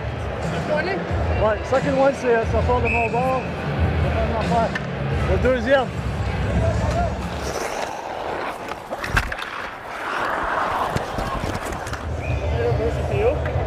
Yeah, I'll call it. It's my fault. I gotta help you out.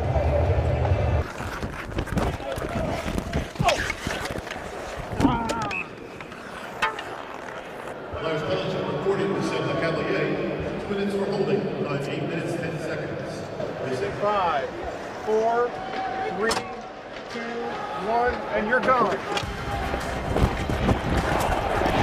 LeCavalier knew they needed to keep the foot on the gas, and after several tries, he was finally able to put the pesky Sabres away. That one goes high and wide and against Simmons. Trying to apply the screen. It bounces out to Strady Holt. Cross ice shot. LeCavalier. He scores! A laser from LeCavalier! Following the win, the Flyers made it 7 straight games with a point in a win over the Islanders before a pre-Thanksgiving trip to Florida and an eventual homecoming for LeCavalier in Tampa. I mean, I'm not quite sure how I'm going to feel that night, but you know, it's definitely going to be a special night. Like I said, I mean, I played there for 14 years, and you know, since I was 18 years old, almost half of my life I was in Tampa. So for me to go back and play against the Lightning, you know, it's definitely going to be a special night, and I'm looking forward to it.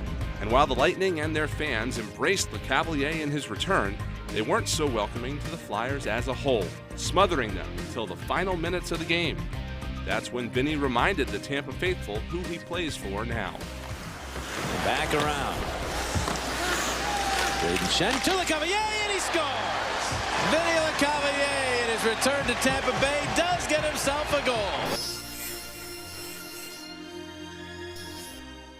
Thanksgiving dinner wouldn't be as tasty coming off a 2-game skid in the Sunshine State, but a quick stop at home for a late morning start against Winnipeg on Black Friday got the Flyers back to their winning ways. After a few wins, you gain confidence as a team, and we started building from that.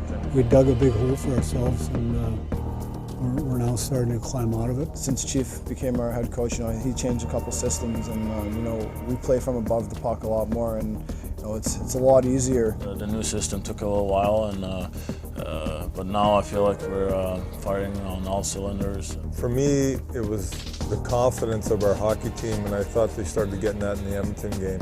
They looked really confident that night, and they were skating that night. And, you know, when you can do that without going out there and thinking too much, you know, that means to me you're getting it. Leading the way against the Jets was Scott Hartnell, who didn't wait long to kick off the post-holiday party. Get the draw. Win it. $5. $5.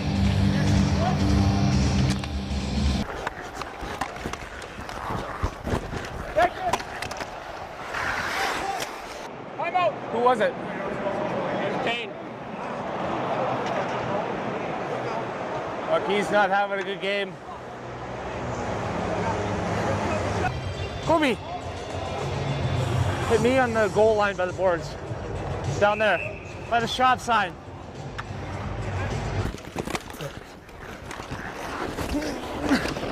Fucking interference.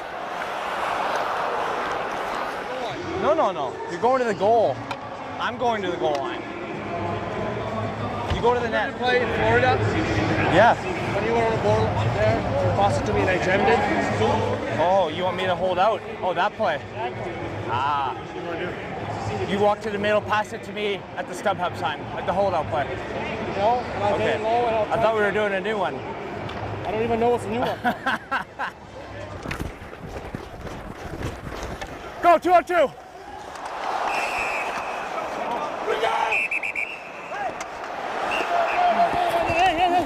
No, we don't need that. Don't need it.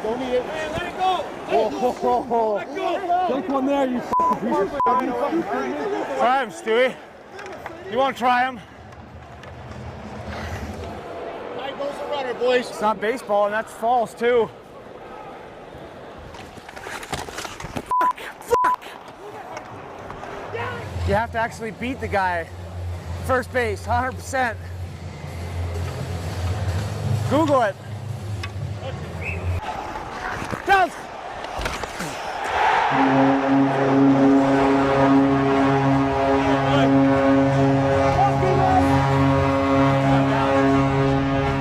As much of a competitor as Hartnell is on the ice, he's an old softy off it, as evidenced by a recent dinner he hosted in Old City for his personal charity, the Hartnell Down Foundation.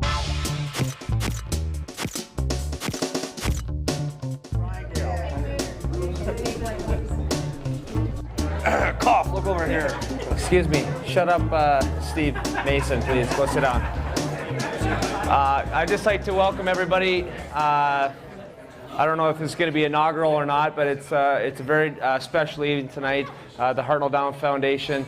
I know Steve, telling him this afternoon when we were watching some football, we're going to come here to Spasso for this at night, and he said, "Can I come? Can I come?" It's our favorite meal. There's about 13, 14 guys that sit up here at the bar. We love this spot, so enjoy the night tonight, and it'll be fun. So thank you.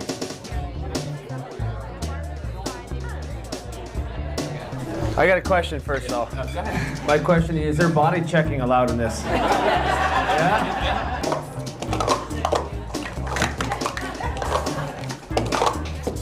Go. Oh. Come on, man. I appreciate that. Thank you very much. That's awesome. Thank you. Yeah. On the next episode of Flight Plan, presented by Virtua, the Flyers come off their longest road trip of the season, feeling pretty good about themselves. A home-and-home series with division rival Washington gets pretty intense, and an old friend comes home for the first time.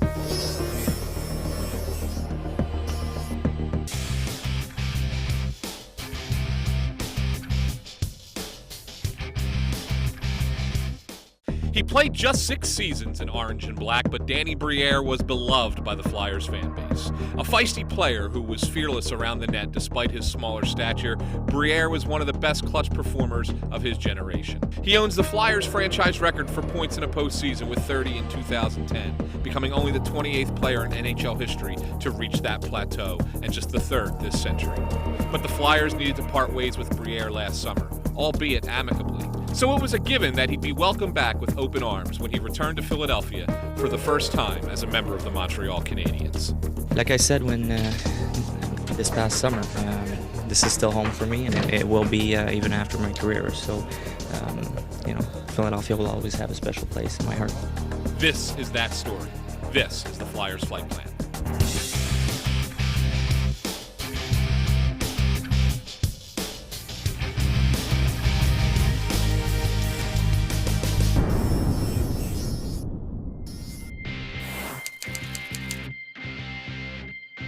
It was a little weird walking in this morning, taking visitor's entrance instead of what I've been used to for the past 6 years.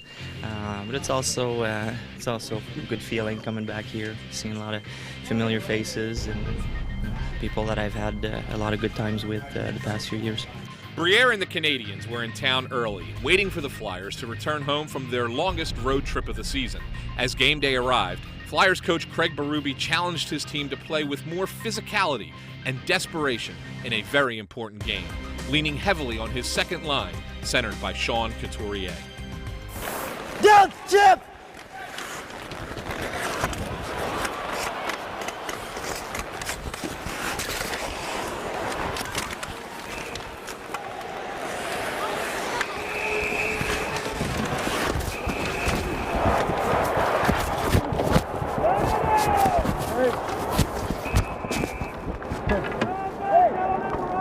Get your glove down. No. Get your glove down. Sorry, man. Good. I'm coming in. I didn't think you were that small. I didn't think you were that small.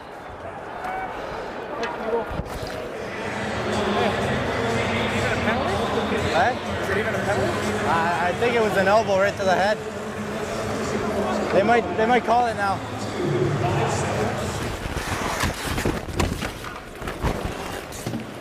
Down.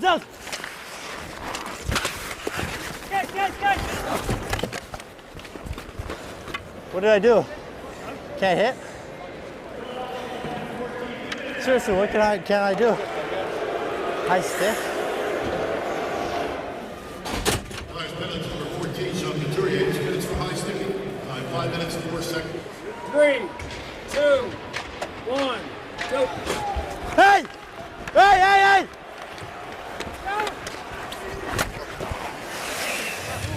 Oh, we're gonna go 4 back, normal. Or you want to do it still? Oh, it's up to you. Because Raffle doesn't really know what to do then. He's gonna stretch me in. Shenner's gonna cut in the middle. I'm gonna stay wide here. Reader's gonna be on your just normal.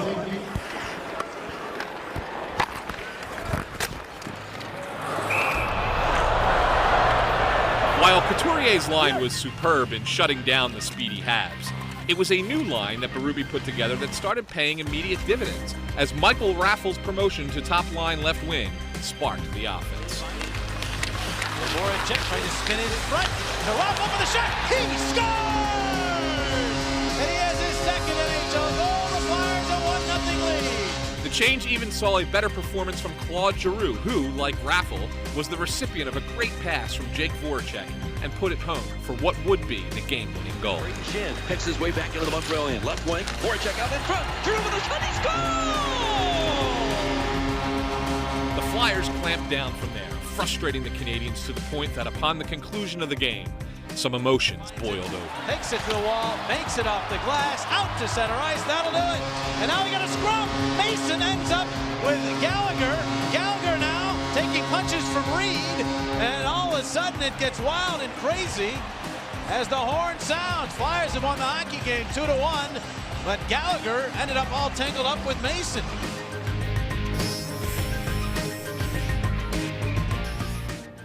Through 9 episodes now, Flight Plan, presented by Virtua, has chronicled the Flyers from the draft to training camp and through the first 3 months of the season.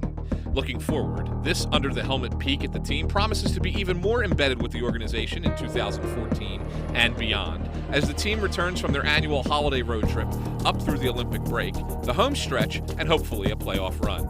Be sure not to miss an episode once we return in late January. Until then, enjoy some of our favorite moments from 2013 and have a healthy holiday season and a happy new year. These 3 guys, do we have them in the right order? Jump in here, man. This is this come to Jesus meeting. We got to get this right. Like I don't want to hear about a year from now. Pigeon.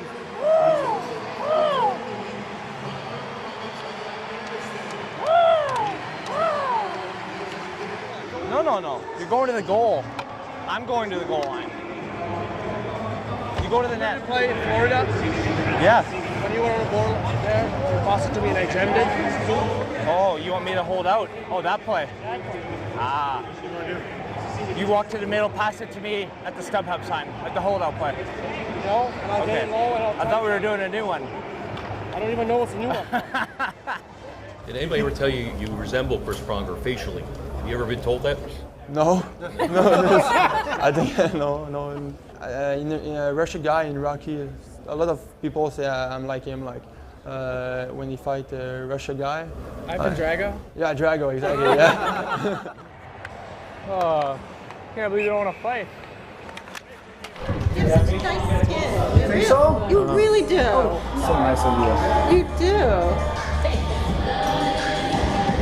That camera out of here. I know you shouldn't be in tip-top shape. If you guys are in tip-top shape right now, skating-wise, we have a problem because in November you're going to go like this. That I don't expect you guys to be in tip-top shape. But what I expect you guys is to pay attention to details. We tell you to do something, do it. Hey, Brooksy, yeah? Hey, Brooksy, yeah? Yeah? Yeah? Don't touch him then. I'll f***ing show you, meathead, bud. You play, Jake? I'm trying to. Just But if I say I'm good, then you're going to show the website that video from goldfish. We're showing the video regardless, whether you say you're good or not. Don't put it on the internet, ever. Don't even think about it. I'm great. I'm shooting 75. I'm Braden. Nice to meet you. I've never introduced myself. You in the game. Oh, you did? Sorry about that. Oh, no, it's all good. You don't have another stick? No, I didn't bring you. Well, that sucks. Bruno Gervais is here. The game, I got a puck right in the face. I got cut over here. I got a little scar, so they kind of stitched me up. But that night we had a day off the next day, so we went out for a few drinks. And every time I took a sip, it was just leaking out of the hole on top. And I was like, ah, damn it! But you know what? So I had a double sip of every sip, and I tried to catch it. Yeah. What? What do you mean? Didn't you have a knee or something? On my hand. It was your hand? Yeah. I heard playing golf. Oh, yeah. Fucking pride here, boys. It's not good enough. Fucking interference. Do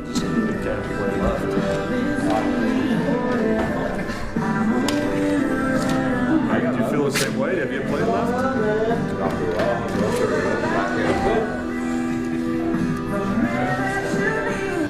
Get the draw.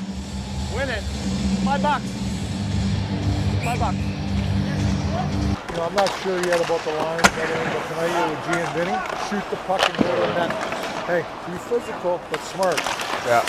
The penalties have gone way down, and I want to keep them there. I don't want you to stop playing like a fucking rodeo either. But I want you to be a smart one. Yeah, all right, baby. All right, baby. Come on, Rash Daddy. Oh, yeah. Woo! Oh, yeah. Oh, yeah. Come on here. Hi, buddy. Go back.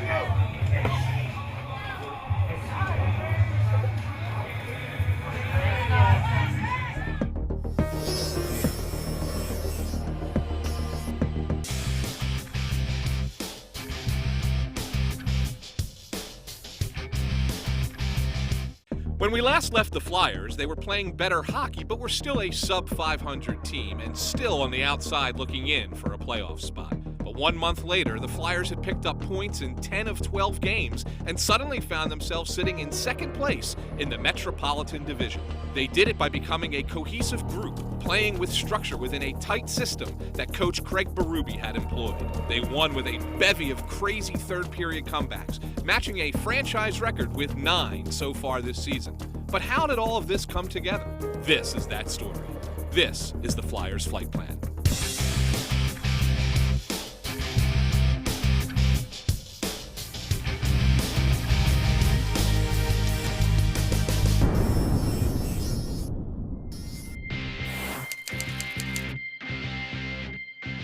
Well, at the beginning of the year, we didn't have much confidence. As you could tell, our record was kind of way below 500, and if we were down a goal, it was kind of everyone's shoulders dropped. Everyone was just kind of like, what do we got to do now? And we had a change in coaches. Our system changed a little bit, and I think we started playing together more after that.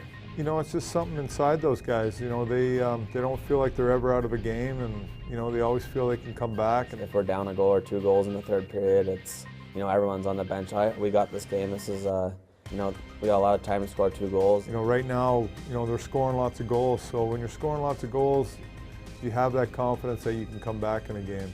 I think our offense has kind of sparked in the last month or two that every line's producing. Every line's having great opportunities every game, and we play a lot more from above the puck, and everyone's more conscious now, and it's been great. We're playing for one another, and we seem to be succeeding, so we got to keep doing the same things.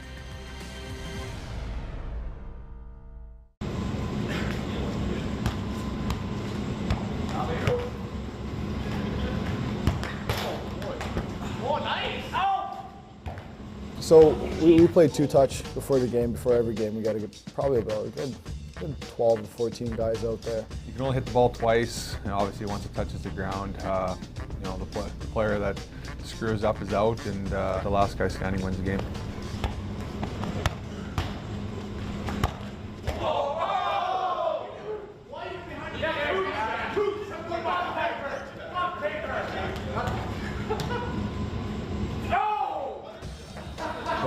there's ever any dispute on whether somebody tries for the ball or not, when two guys kind of look at each other and say, you should have got it, no, you should have got it, it's usually do rock, paper, scissors, and it's best out of one. So it is just a quick way to get rid of the person that obviously is brought to justice. I got one roofie, yeah. Roofies. Yeah, you don't want to get those. Those are bad. Roofies just came about a few games ago, actually. So as soon as the ball hits the roof, you got one roofie. The guy who has the most dash at the end of the game, it sucks for him because he's got to put money on the board for the boys. Hey, Luke, I know you hate it, but you got a roof? Door duty, okay. I've been on door duty many times. I tend to screw up quite a bit. So the first guy out every game has to go watch the door and keep it closed. Because there's a lot of people coming back and forth, so we have to hold the door closed so you don't get cold. It's just like a penalty in a hockey game. You get a penalty, you go into the box and you feel shame. This one is you go by the door and make sure when people come in and out that the door actually stops and doesn't let in the cold weather. Hey!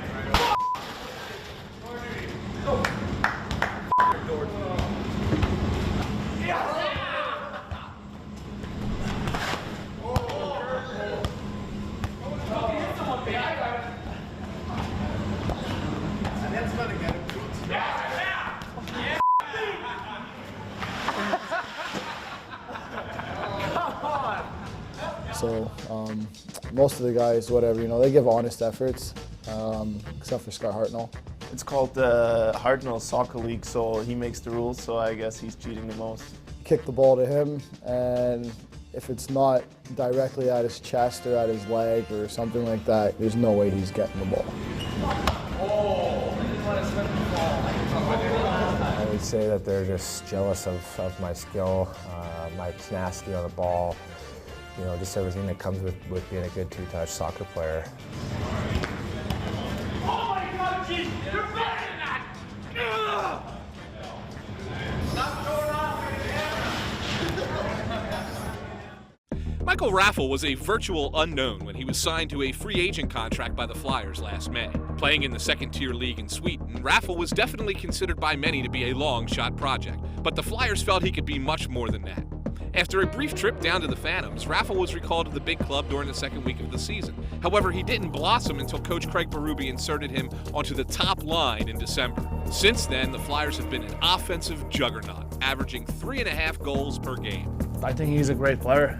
He's got wheels. He's strong on a stick. He's got I think he's got one of the best shots on the team. When we made the change, he went in there. He added a lot of speed to the line with some grit in the corners and getting loose pucks and just simple things like that that's really helped out the line. It's his first year. He's playing very solid every game. He's working very hard, and I think he's done a great job so far. I mean, you have to work hard every day. There's no time to relax. You gotta keep improving every day, and I think that's the key to stick around here.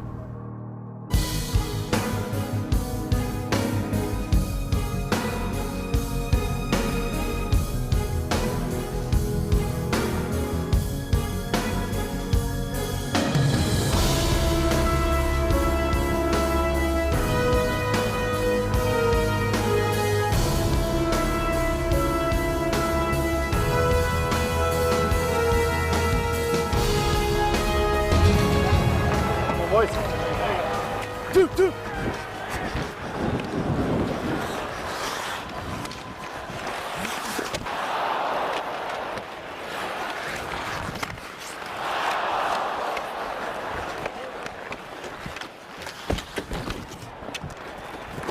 Hoots is a D! I got downs. Hoots is a D! Oh, yeah. Hoots is a D. I got Vinny then. You know Down's done right and Vinny's done left. Really? Yeah, they switched. So whatever. So you could say Downs, I took Vinny, right? I got Downs.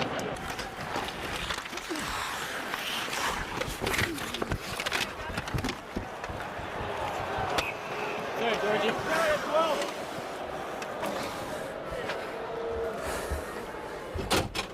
Congratulations on your Olympic team, huh? Thank you, man. Yeah, thank you. Congratulations. Thanks. Thanks a lot. excited? Sure. That'll be nice. What's that? Who wouldn't be? Yeah. 3, 2, 1. Go, go, go. Even.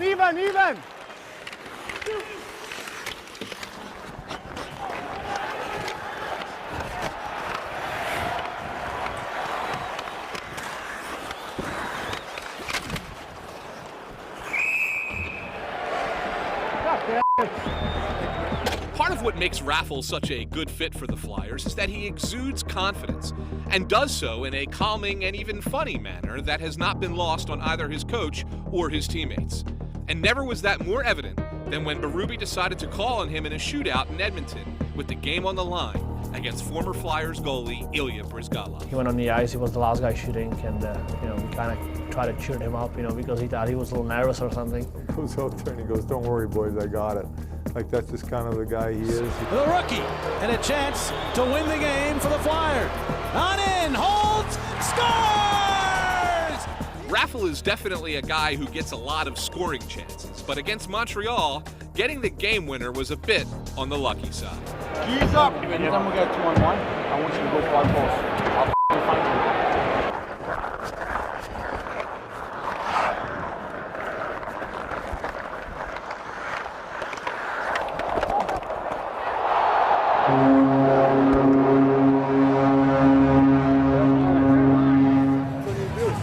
That's what you do. I guess.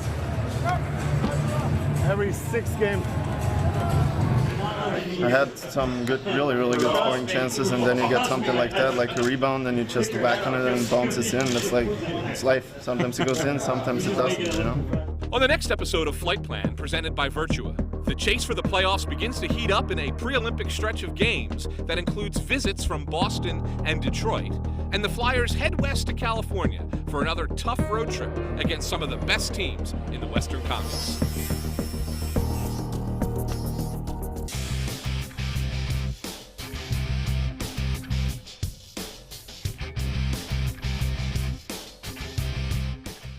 There's no doubt that January and February are the dog days of a hockey season. In what is a 7-month regular season grind, the true middle of the season is often the toughest part to slog through. Teams usually experience a series of ups and downs in the year's coldest months, and the Flyers are no different. But it is at times like these when the character of a team, when cultivated properly, can mature. Little things matter. These are the immeasurables, like remaining upbeat and sticking with a system and strategy even during a bad game. The Flyers are chock full of these type of players. This is one of those stories. This is the Flyers Flight Plan.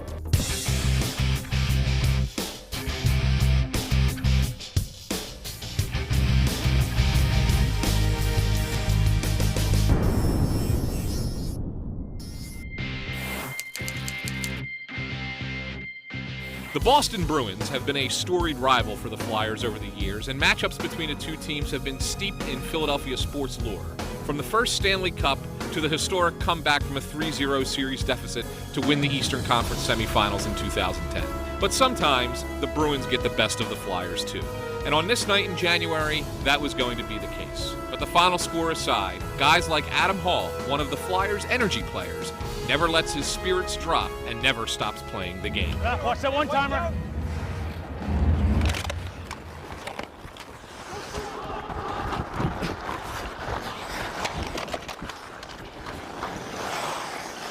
I got it right. Hey, take right.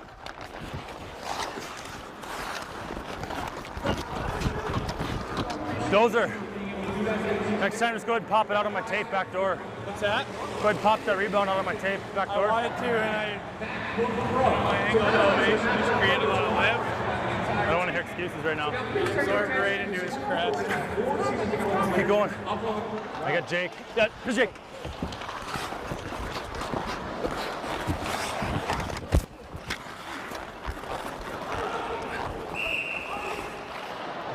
If your stick is on one side of you, on their guy, put it in the other guy's legs, and that way he trips over it, it's not good.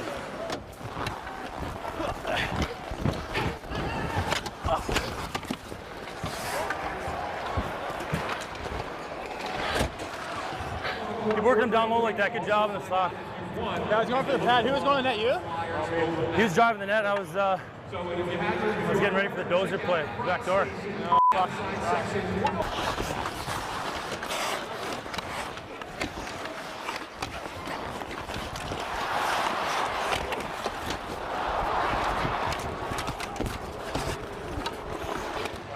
Yeah, you and Dozer both. If I see you guys anywhere near the net, nothing fancy, man. Put it to the crease and just keep going. They pop loose too. It's just I see both you guys in there. I have a hard time going, you know, back door. It's tough. 3. Let's go. Nice f***ing play, boys. Keep going. Don't chase all the way up like Coots did last time. Don't. If they have it on the corner, don't chase all the way up. They're trying to draw you underneath. Stay tight. Stay in a shot lane.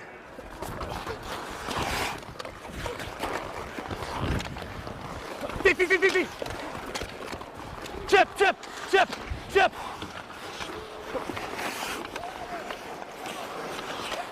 Are you going for the puck, or you want to try going for a stick? Face off? You know, you can time it, just watch the stick. I You gotta go it, underneath them, Deck. like quick, hard, quick. Don't go if it's working. If you should have had it, then just keep going. Take confidence with it. You know what I mean? Going wide, you know what I mean? Yeah. Sometimes your technique is right, but it's just a fluke and they get the puck, you know? Tell your wingers, if you know you're gonna tie them up or do something, tell them to jump and knock it back. 2 weeks on the ice, you're gonna get pressure. Get it to the weak side, keep going here. Let's go. Well, congratulations, guys. Let's go, Jake. Hey, fuck. He's that big ass, Jake.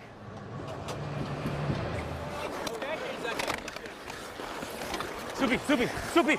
Come on, Soup. Hey, come on. Hey.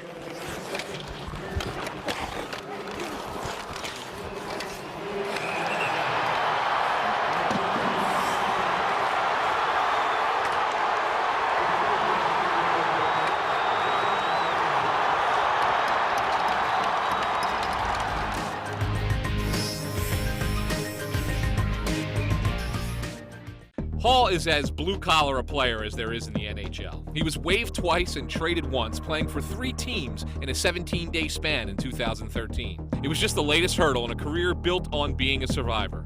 But now, more than 650 games into a career that has spanned 11 seasons in 7 different teams, Hall, at age 33, has settled into his role both on the ice and off it as a mentor to young Flyers centers.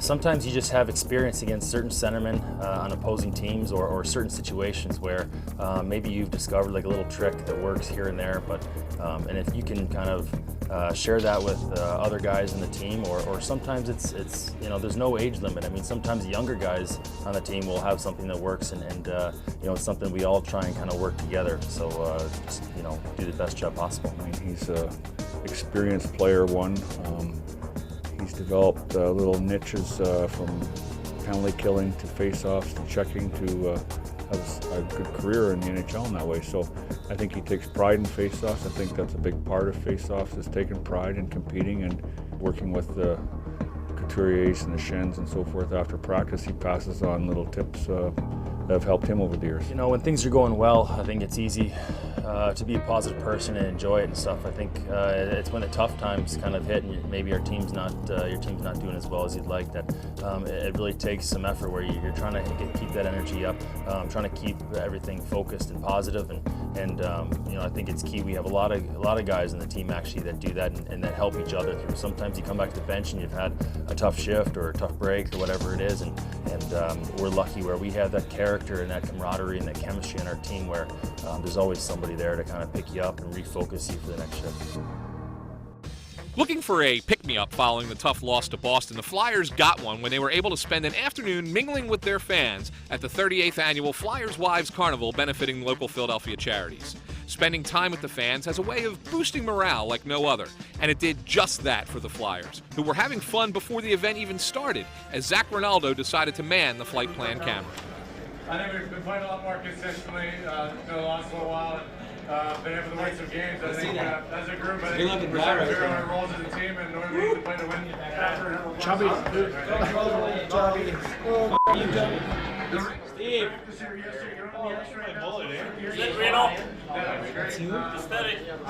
It's pretty hard. It's not easy. What's up? Say something, man. What's up, buddy? What's up, buddy? He's so shy. He is. You trust him with that? Yeah. And as you have seen, he will be in the Olympics for the 4th time. Jiggy.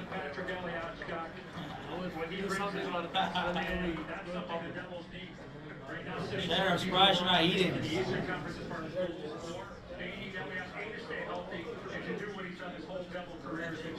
This guy, life after hockey or what?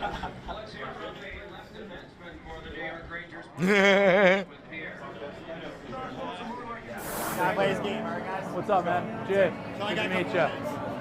Can you play much? Alright. I think I know pass and shoot, that's all I know, so we'll see how it goes. Oh yeah, I put the fighting up. You're taking it off? For the Flyers and we're turning fighting off? I don't get it. Oh. I'll have blue, please. Pink would make me a little feminine. They say Mario on them. They're very cool. Perfect. Real quick, this is Nick from MMR. Hey, how are ya? What's going on? How are you? What's up, buddy? How are ya? Can you say hi? Are you gonna high five? Maybe a high five. There you go. There we go. Make sure you get some sugar in you today. Big day for you guys, eh? All right. All right, that's right, sir. Do you know how to play? Hold on 1 second. Don't embarrass me here. There's people watching. Come on, come on, come on, come on. Whoa, whoa, whoa, whoa. What is this? Who did that to me? On the next episode of Flight Plan, presented by Virtua, the Flyers face a gauntlet of imposing opponents in 6 games before the Olympic break, including a trip to California to face 3 of the best teams in the NHL, all the while maintaining their loose and fun personalities.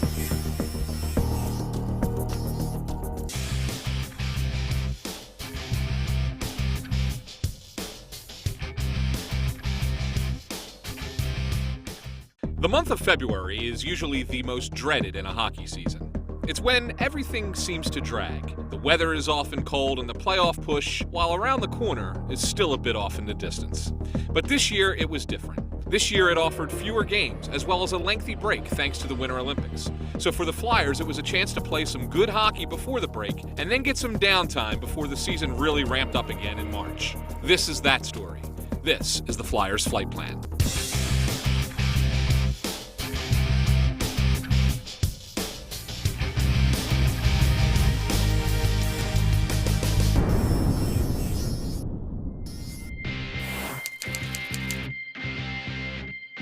The Flyers have been one of the elite teams in the NHL since early November, compiling the 5th best record in the league over the course of 4 months. Part of that winning culture came on a road trip to California just before the Olympics, where the Flyers were loose and having fun with one another, as evidenced by this fine camera work by defenseman Hal Gill.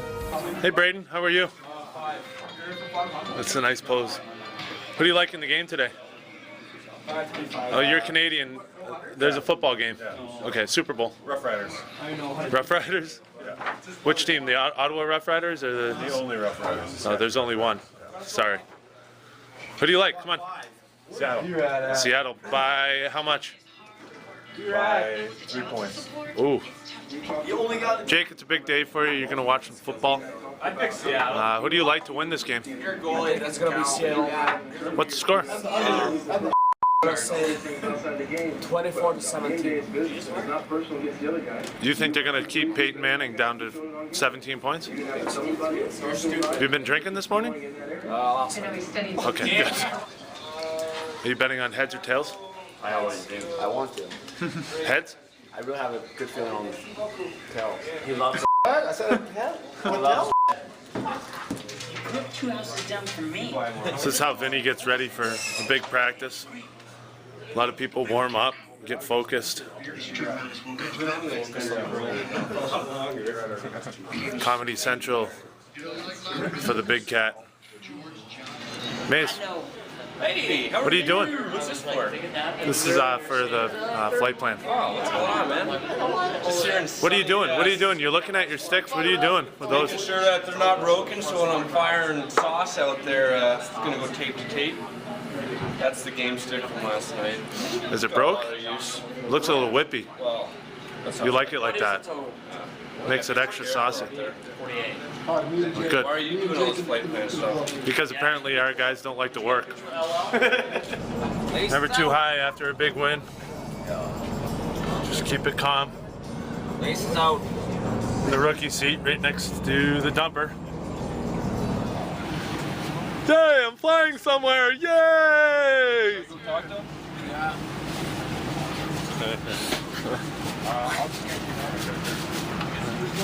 Jules, what are you doing? This is the flight plan, part of the flight plan. Yeah, is it? Buongiorno.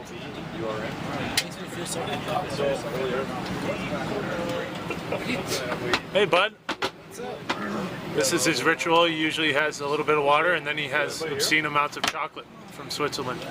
963. This is what Vikings do when they travel. They wear compression socks and they elevate their feet.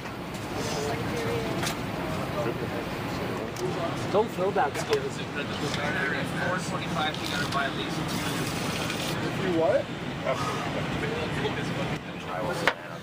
Gus, what are you watching there? It's actually a certain amount of roughly 1,000 birds. No, it's straight I want to get into. He has 2 seatings a night, and that's what it is. So they keep Going to Cali, you got the shades ready to go, eh, bud?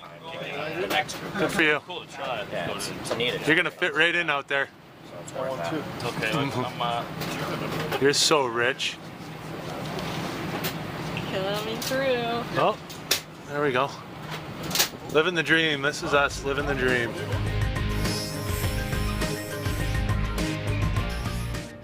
During the Olympic break, the Flyers went their separate ways for vacation and to visit family. After a golf trip in Arizona with his folks, Scott Hartnell returned to Philly and dropped in on the Preston and Steve show before the games resumed. All right, thanks to the Olympics, our next guest has a few days of rest and relaxation, but not resting completely. Nope. He's got some stuff going on. Actually, was just practicing the other day. We were talking to him about that. But he's got a book that is out, and there's a charity fund that is associated with it, of course, Hartnell Down, and a couple of readings coming up. So we please welcome to our show Scott Hartnell, who is here from Flyers.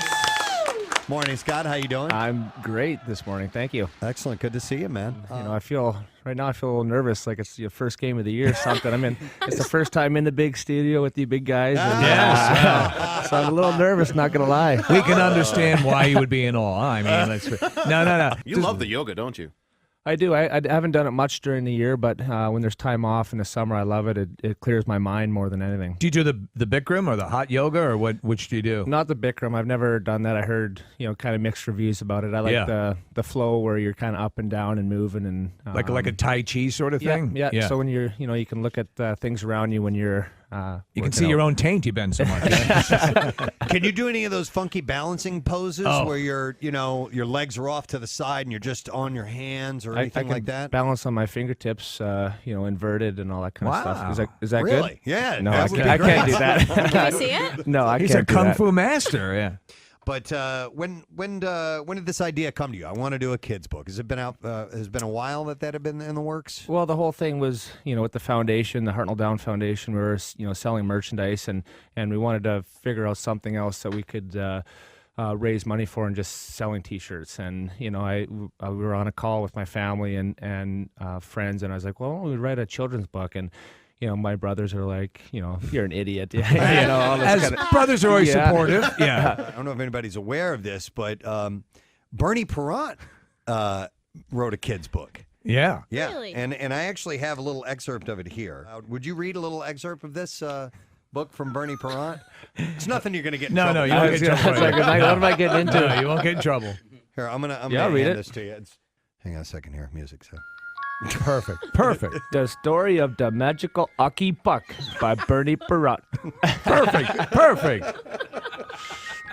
Once upon a time, there was a magical hockey puck that could talk and do them their magic tricks.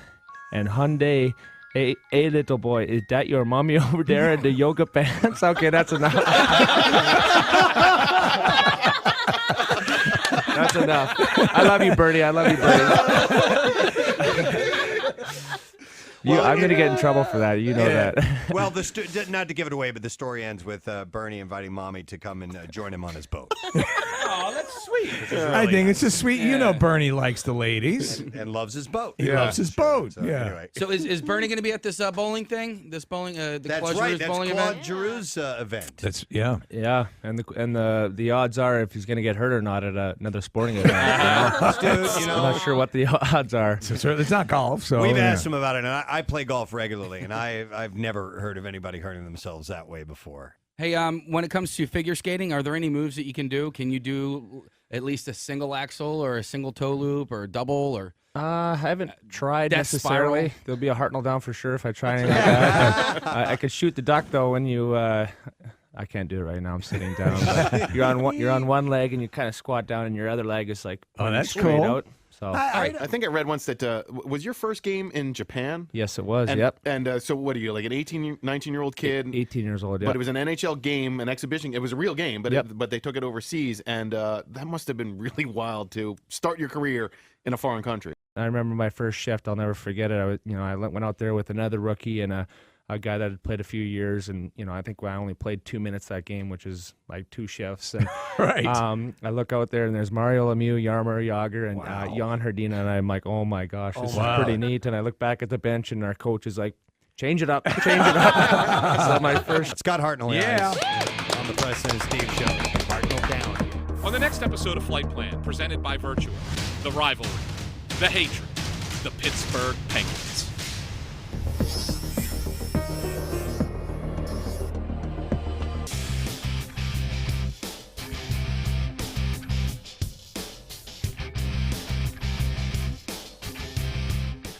It was unintentional. I think, you know what, when at first I hit him along the boards, it was just a pretty good hit, and then, sometimes it's the way things work.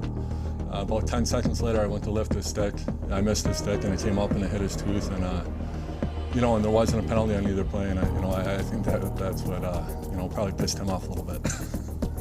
Well, I think you look at always being in the same division, being in close proximity to each other, and the heated battles that you have.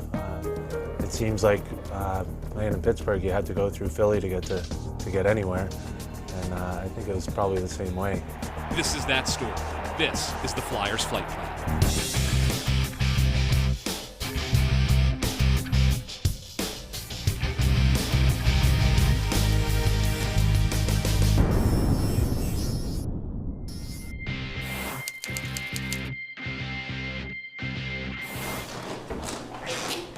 These guys don't like you. You know they don't like you. And just be yourself, huh? Be myself, man. Oh, yeah, Kimo, play ball, you big. Oh, we got Come on, boys, let's get going here. Come on, come on. Play with the swag. Swag. Every Flyers-Penguins game takes on a higher magnitude of ferocity and tension with each meeting between the two franchises. With a playoff berth looming, a home-and-home series in mid-March meant more to the Flyers than usual, which added that much more pressure to an already intensified grudge match laden with bitterness, loathing, and venom.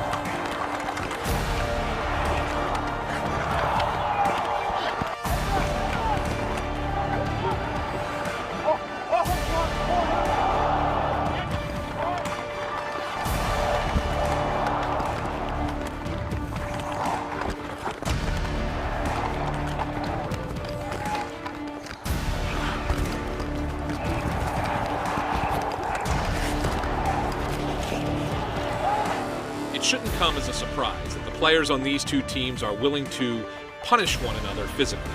After all, this rivalry is steeped in hatred.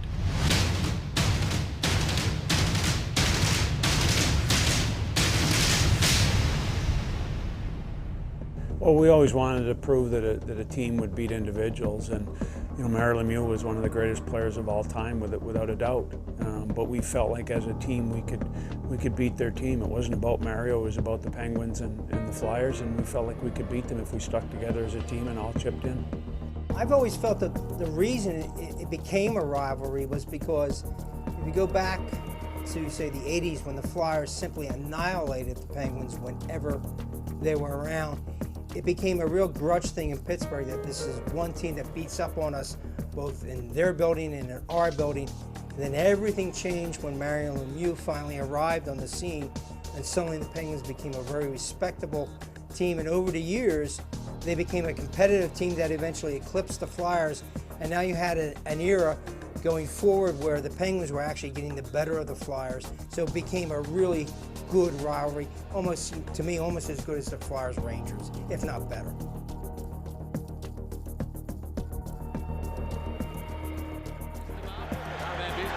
Only goaltender who's given up more goals to Lemieux, and there it is. And you wonder what Lemieux is saying to Eric Lindros right there. Changing of the guard, perhaps. And Mario Lemieux waving, this place roaring right now. As Mario right now realizes this is it. This is the second time he's gotten an ovation like this in Philadelphia. When he came back from Hodgkin's disease, he got a huge ovation as well. That was, of course, at the Core State Spectrum.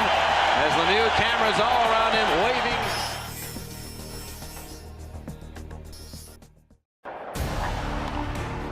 Beautiful.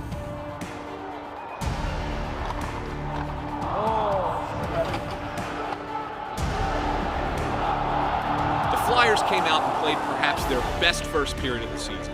They simply dominated the Penguins in all aspects of the game. They hit them. They frustrated them. And they scored on them twice on special teams. First, on the power play.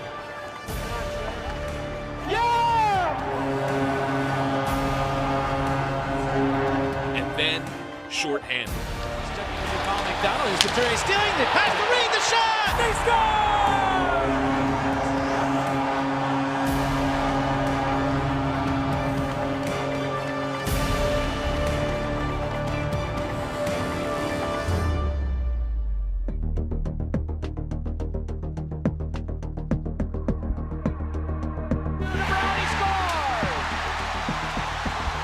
Look at this.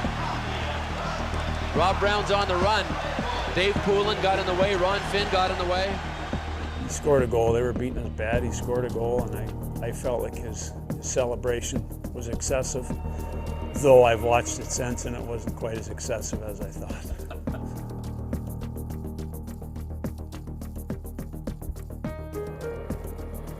Yeah, well, playing the Pens in the playoffs, it's always been a battle. I've been here 6 years, and we've battled at least 3 times, and the intensity of the playoffs, each game is intensified. It's always a bloodbath. There's always fight, especially the last couple of years. There's been a heck of a lot of goals. So.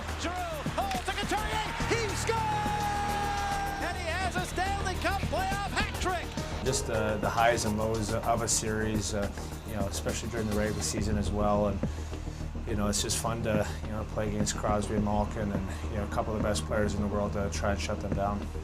Well, I think that the interaction with fans, every arena is awesome, but I think going into Pittsburgh and being a hated player, personally a hated team, probably the biggest part. But to have that interaction with fans, and I think everyone remembers when did the whole Hulk Hogan thing to one of the fans out there, and it's a great thing because people pay money to come watch us play, to basically watch us entertain, play for the city, play for winning a championship.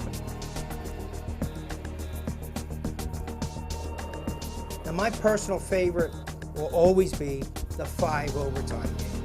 I mean, if you remember how that series began, the Penguins started to blow the Flyers out in the first couple games of the series, and it was really looking bad for the Flyers, but they came back. I'll never forget Gary Dornhammer saying to me afterwards, he has so much for your Penguins in 7 games. Yeah, that kind of, I think, really put, I think, an early exclamation point on that late 90s, early 2000 rivalry with Pittsburgh, because that was at the end of Mario Lemieux, kind of the the passing of the torch had already been made to Jaromir Jagr, and I think that really kind of put a halt on it. It was just an amazing game because it kept going on and on and on. And back in that time, it's mostly newspaper reporters here. And we're down there in this room, and people are actually falling asleep. I mean, I'm sitting next to Ed Moran in the Daily News, and he's, and I'm watching this, and I'm the only one, and I'm trying to stay alert because I'm drinking tea, as much caffeine as I can get in me to stay alert. Primo makes that move, and he scores from the circle, and I yell, "Hey, score!" And like everyone, they all just get up because they've been sleeping. Ahead, Primo off the bench is onside. Primo moves deep with it, stops, the shot, he scored! He scored! Keith Primo is able to win it, and the Flyers win the test of will. As we move to the next series, that 5 overtime game was unbelievable. To be a part of that, Keith Primo getting the goal, Andy Delmore, the heroics after that, the hat trick in the following game. It was an epic series, an epic win, really. I'd hate to be on the losing side of that being Pittsburgh, but to be a Philadelphia Flyer, that was an ultimate series. It was one that I'll never forget. I've switched rivalries in my day, and from going from Boston to Montreal to Toronto, and I know about different sides of rivalries, but I don't think there's an uglier rival than the Battle of Pennsylvania. I think there's a certain like I use blue collar because it's the best way to put it. Is there's that hard working, and you know those games are going to be battles in and around the net, in the corners, on the boards. It doesn't matter how much skill you put on the ice, it always ends up being a battle, and you're always looking forward to that battle. The Flyers didn't let up in the second period, continuing their spirited play and racking up the goals with a pair of beauties. The first was set up by a brilliant pass from Luke Shen to Vinny Lecavalier. Joining the play is Vinny Lecavalier walking in. Shoot, he scores! And the second, perhaps the prettiest play of the Flyers season, thanks to tic-tac-toe passing punctuated by Matt Reed, scoring his second goal of the game. From there, the Flyers shut down the Penguins, earning another shutout for Steve Mason. The next day, in Pittsburgh, the Flyers picked up where they left off, scoring twice more on the power play, and Reed again adding another shorty to earn a weekend sweep from Pittsburgh and a second-place spot in the standings. But perhaps the most impressive part of the weekend set with Pittsburgh was the Flyers held Penguin stars Evgeny Malkin and Sidney Crosby, the most hated player in Philadelphia sports today, without a point. And I think it really, really regained a lot of fuel and gas, of course, as Sidney Crosby came in 2006. And I don't think it's going to stop anytime soon. As long as he's in the league, as kind of Philadelphia's Darth Vader, they're always going to need somebody over here to be the good guy to kind of put one over on him. You know, when Sidney Crosby comes here, he gets booed when he touches the puck, and Sidney Crosby, and all that kind of stuff. I don't like any guy on their team there, so his glove was near me, went to pick it up, and I pushed it. So yeah, that's. Because what? I don't like him. Why don't you like him? Because I don't like him. I don't like any guy on their team. If there is a team that you love to hate when you're a Penguin, it's the Flyers. It's you know when those, you look at the schedule before the season, you know when those games are. They always seem to be at crucial moments in the season when you need the points and when both teams need the points. So. Yeah, you always look at those, and there's an aura in the room, there's an excitement. I know the buildings feel it, and I think in the locker room it is definitely present. Well, I think anytime you play Pittsburgh, the emotion, your state of mind to get ready for that game, to how big it is, and you definitely want to get that W and lay it out in the line. So they're such an incredibly fast skating team, and yet whenever the Flyers played them, the Flyers were able to play the kind of tempo that Pittsburgh played itself. I mean, they were very competitive against Pittsburgh, and nobody would really think that they could match them in terms of the speed and the performance of the passing. And yet, the playoff series became a game of shinny hockey. And now Jagr trying to play it ahead, but it's knocked away. Picked up here, though, by Giroux. Shot, score! Oh, Giroux just 32 seconds in. that's going to make for a lot of magical playoff series, hopefully against Pittsburgh, a lot of great regular season games. And I think it's going to be a long storied rivalry for many, many years to come. And I think that's exactly how the state of Pennsylvania and the people of Philadelphia would like it. They wouldn't want it any other way. On the next episode of Flight Plan, presented by Virtua, Steve Mason talks about his resurgence in Philadelphia, where he has turned his hockey career around 180 degrees. Meanwhile, Claude Giroux and Wayne Simmons decide to hit the hardwood against the most popular basketball team in the world.